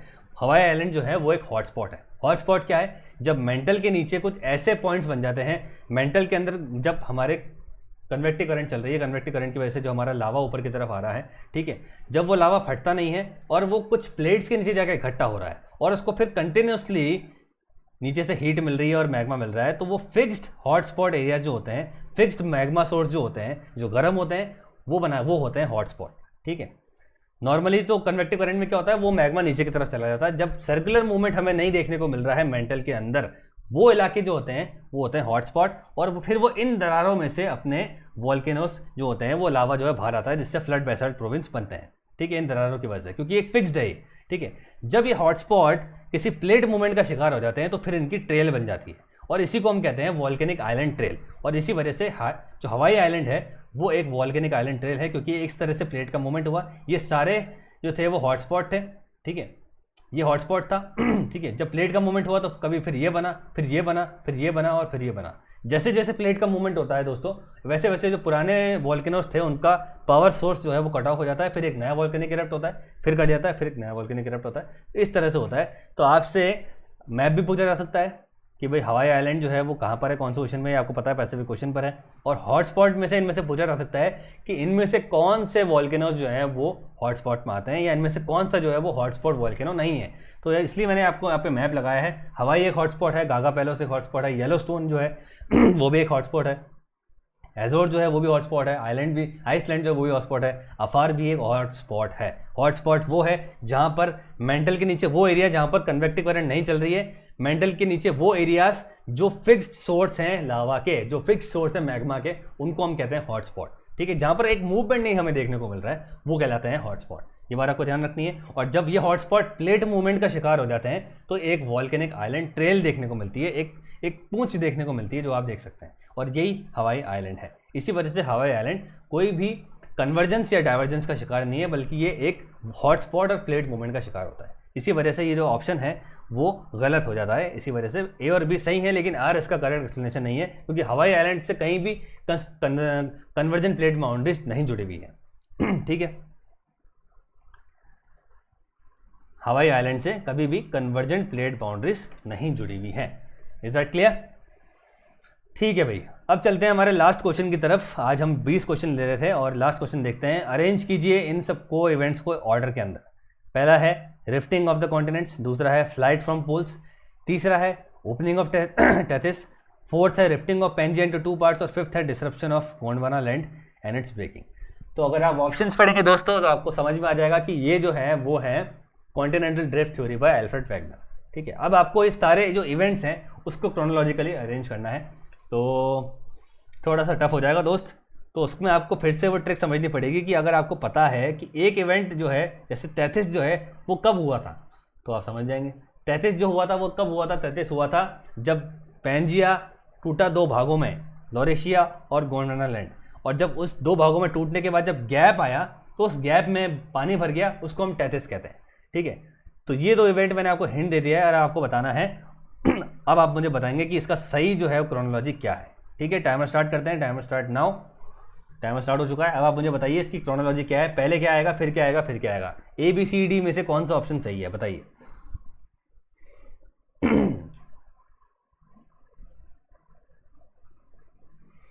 सोचिए सोचिए, दिमाग लगाइए। 33 मैंने आपको एक ऑप्शन दे दिया है, एक हिंट दे दिया है ठीक है। टाइमर समाप्त, समय समाप्त हो चुका है और इसका ऑप्शन देखते हैं। देखिए मैं इसको सॉल्व करता हूं, अगर तो मैं इसको सॉल्व करूंगा 33 को देखकर, क्योंकि मुझे पता है कि 33 कब बना था, जब जो पैंजिया है वो 2 भागों में टूट गया था। यानी कि पहले rifting of Pangaea into 2 parts हुए, जिससे हमारे लोरेशिया और गोंडवाना लैंड निकला, और जब उन दोनों के बीच में स्पेस हुई और उसके अंदर 33 आ गया, ठीक है। ये आपको पता है। जब पैंजिया टूट गया 2 भागों में, ऐसे ऐसे 2 भाग बन गए थे, और जो बीच का हिस्सा था वहाँ पे पानी भर गया था, उसको हम 33 कहते हैं। तो यानी कि पहले कौन आएगा, पहले 4 आएगा फिर 3 आएगा। तो आप देखेंगे पहले 4 और 3 कहाँ आ रहा है, देखिए कहाँ आता है, कौन सा ऑप्शन में आता है। इसमें तो नहीं है 4 और 3, इसमें भी नहीं है, इसमें ज़रूर है 4 और 3, इसमें भी नहीं है। 4 और 3 इज़ द राइट आंसर, यानी कि सी जो है इसका राइट आंसर हो जाएगा। पहले 4 है फिर 3 है। तो इसके पूरे हम क्रोनोलॉजी देख लेते हैं। पहला जो है रिफ्टिंग ऑफ कॉन्टिनेंट ब्लॉक्स, ठीक है, जिससे पैंजिया बना, पहले पैंजिया बना। दूसरा फ्लाइट फ्रॉम पोल्स, जब पैंजिया बना फिर उस पर 2 तरह के फोर्स लगे, इक्वेटरवर्ड फोर्स लगा और एक वेस्टवर्ड मूवमेंट लगा, जिसकी वजह से जो कॉन्टिनेंट्स पोल में चिपके हुए थे वो नीचे की तरफ आ गए। तो ये फ्लाइट फ्रॉम पोल्स सही है। फिर उसके बाद क्या हुआ, उस पैंजिया के अंदर टुकड़े हुए 2 भाग बने उसके, लोरेशिया जो उसका नॉर्दर्न पार्ट था और गोंडवाना लैंड जो उसका सदर्न पार्ट था। जो दरार आई बीच में उसके अंदर 33 आया, तो 3 आएगा उसके बाद। और फिर जो है लोरेशिया का अपना डिसरप्शन हुआ, जिसमें से नॉर्थ अमेरिका और यूरेशिया निकले, और गोंडवाना लैंड का भी अपना डिसरप्शन हुआ, वो भी टूटा, जिसमें से हमारा इंडियन प्लेट निकला। इंडियन प्लेट ने एक नॉर्थवर्ड जर्नी की और ऊपर जाके फिर वो यूरेशियन प्लेट से मिल गया, ठीक है। गोंडवाना लैंड के अंदर कौन कौन से कॉन्टिनेंट्स थे अगर आपको याद हो, साउथ अमेरिका था उसके अंदर, अफ्रीका था उसके अंदर, एंटार्क्टिका था उसके अंदर, इंडिया था उसके अंदर और ऑस्ट्रेलिया था उसके अंदर। ये सारे कॉन्टिनेंट थे, 6 कॉन्टिनेंट्स थे इसके अंदर दोस्तों। तो सबसे बाद में जाके डिस्रप्शन हुआ था गोंडवाना लैंड का। अगर आपको ये भी ध्यान है तो आप इससे भी इसको क्लियर कर सकते हैं, जैसे ये और ये ऑप्शन जो है वो अप्रोप्रिएट लगते हैं। 4 कभी भी लास्ट में नहीं आ सकता। 4 ऑप्शन जो है वो है rifting of Pangaea into 2 parts, ये कभी भी लास्ट में नहीं आ सकता। तो एलिमिनेशन से ये दोनों चले गए और बचे हमारे पास ये और ये दोनों। अब आप लगा सकते हैं टेथिस वाला ऑप्शन कि भाई पहले टेथिस आएगा फिर बाद में इसका डिस्रप्शन हुआ था, तो ये आपका ऑप्शन बिल्कुल करेक्ट हो जाता है। ठीक है, आई होप आपको समझ में आया होगा। तो सबसे पहले क्या हुआ था भाई, सबसे पहले पेंजिया बना, पेंजिया के बाद उसमें फ्लाइट फ्रॉम पोल्स हुआ, उसमें 2 तरह के बल लगे, वेस्टवर्ड और इक्वेटरवर्ड मूवमेंट। ठीक है, उसके बाद क्या हुआ, उन 2 तरह के बल लगने के बाद पेंजिया 2 भागों में टूट गया, लॉरेशिया और गोंडवाना लैंड के अंदर। लॉरेशिया और गोंडवाना लैंड के अंदर जो भागों में टूटा तो एक दरार आई थी, दरार में पानी भरा जिससे बना टेथिस। ठीक है, और उसके बाद ये दोनों कॉन्टिनेंट्स अपने अपने भागों में टूटे। लॉरेशिया के अंदर निकले नॉर्थ अमेरिका एंड यूरेशिया, और गोंडवाना लैंड में से निकले हमारे एंटार्क्टिका निकला, इसमें से इंडिया निकला, इसके अंदर से साउथ अमेरिका निकला, इसके अंदर से और अफ्रीका भी निकला। इंडिया ने अपनी नॉर्थवर्ड जर्नी पूरी की और जाके यूरेशिया से टकराया, जिससे हमारे हिमालयस बने। यही पूरा सार है इसका। तो अगर आपको 2 चीज़ें भी पता है कि भाई वन आफ्टर द अदर, जैसे पेंजिया के टूटने के बाद लॉरेशिया और गोंडवाना लैंड बना, फिर उसके अंदर दरार आई और यहाँ पे टेथिस बना, तो 4 और 3 से मैंने इसको क्लियर कर लिया था। ऑप्शन नंबर 4 और 3 मैंने मिला लिया और मेरा ऑप्शन आ गया। ये डायग्राम था, अगर आपको ध्यान हो तो ये पेंजिया था, पेंजिया के बीच में फिर दरार आई, आपको ध्यान होगा, ये दरार से यहाँ पे पानी भरा जिससे टेथिस सी बना, और उसके बाद फिर ये कॉन्टिनेंट जो है अपने अपने भागों में टूटे, जिसमें से इंडिया जो है निकल के आया, ये इंडिया निकल के आया और सीधा जाके यहाँ से टकराया, जिससे हमारे हिमालयस माउंटेन बने। यही हमारी इंडियन प्लेट की जर्नी आप देख सकते हैं, नॉर्थवर्ड जाके ये यूरेशियन प्लेट से टकराया और यहाँ पर जाकर फिर हमारे हिमालयस बने। ठीक है दोस्तों, तो ये हमने आज कुछ एमसीक्यूज देखे। आई होप आपको क्लियर हुआ होगा काफ़ी कुछ। ठीक है, और मैं ऐसे एमसीक्यूज लाता रहूँगा। जो भी हम टॉपिक कवर कर रहे हैं उसी के एमसीक्यूज हम कुछ टाइम तक यहीं डिस्कस करेंगे, इसी चैनल पे डिस्कस करेंगे, ताकि आपको कोई कन्फ्यूजन ना हो। ठीक है, और इस वीडियो में इतना ही दोस्तों। इस वीडियो को आप लाइक कीजिए और चैनल को सब्सक्राइब कीजिए। इसको मैं हाईलाइट कर देता हूँ, लाइक कीजिए, चैनल को सब्सक्राइब कीजिए, बेल आइकन ज़रूर दबाइए दोस्तों, क्योंकि बेल आइकन आप नहीं दबाएंगे तो आपको वीडियोस नहीं मिलेंगे। हर रोज़ 8 बजे मेरा वीडियो आ जाता है, और मेरा कोड लगाना मत भूलिए SMNET, क्योंकि उससे आपको 10% डिस्काउंट मिलेगा और आपकी जो फ़ी हो जाएगी वो पर मंथ 472 रुपीज़ हो जाएगी दोस्तों। बहुत इकोनॉमिकल है और बहुत लॉजिकल भी है। तो इस वीडियो में इतना ही। Thank you so much.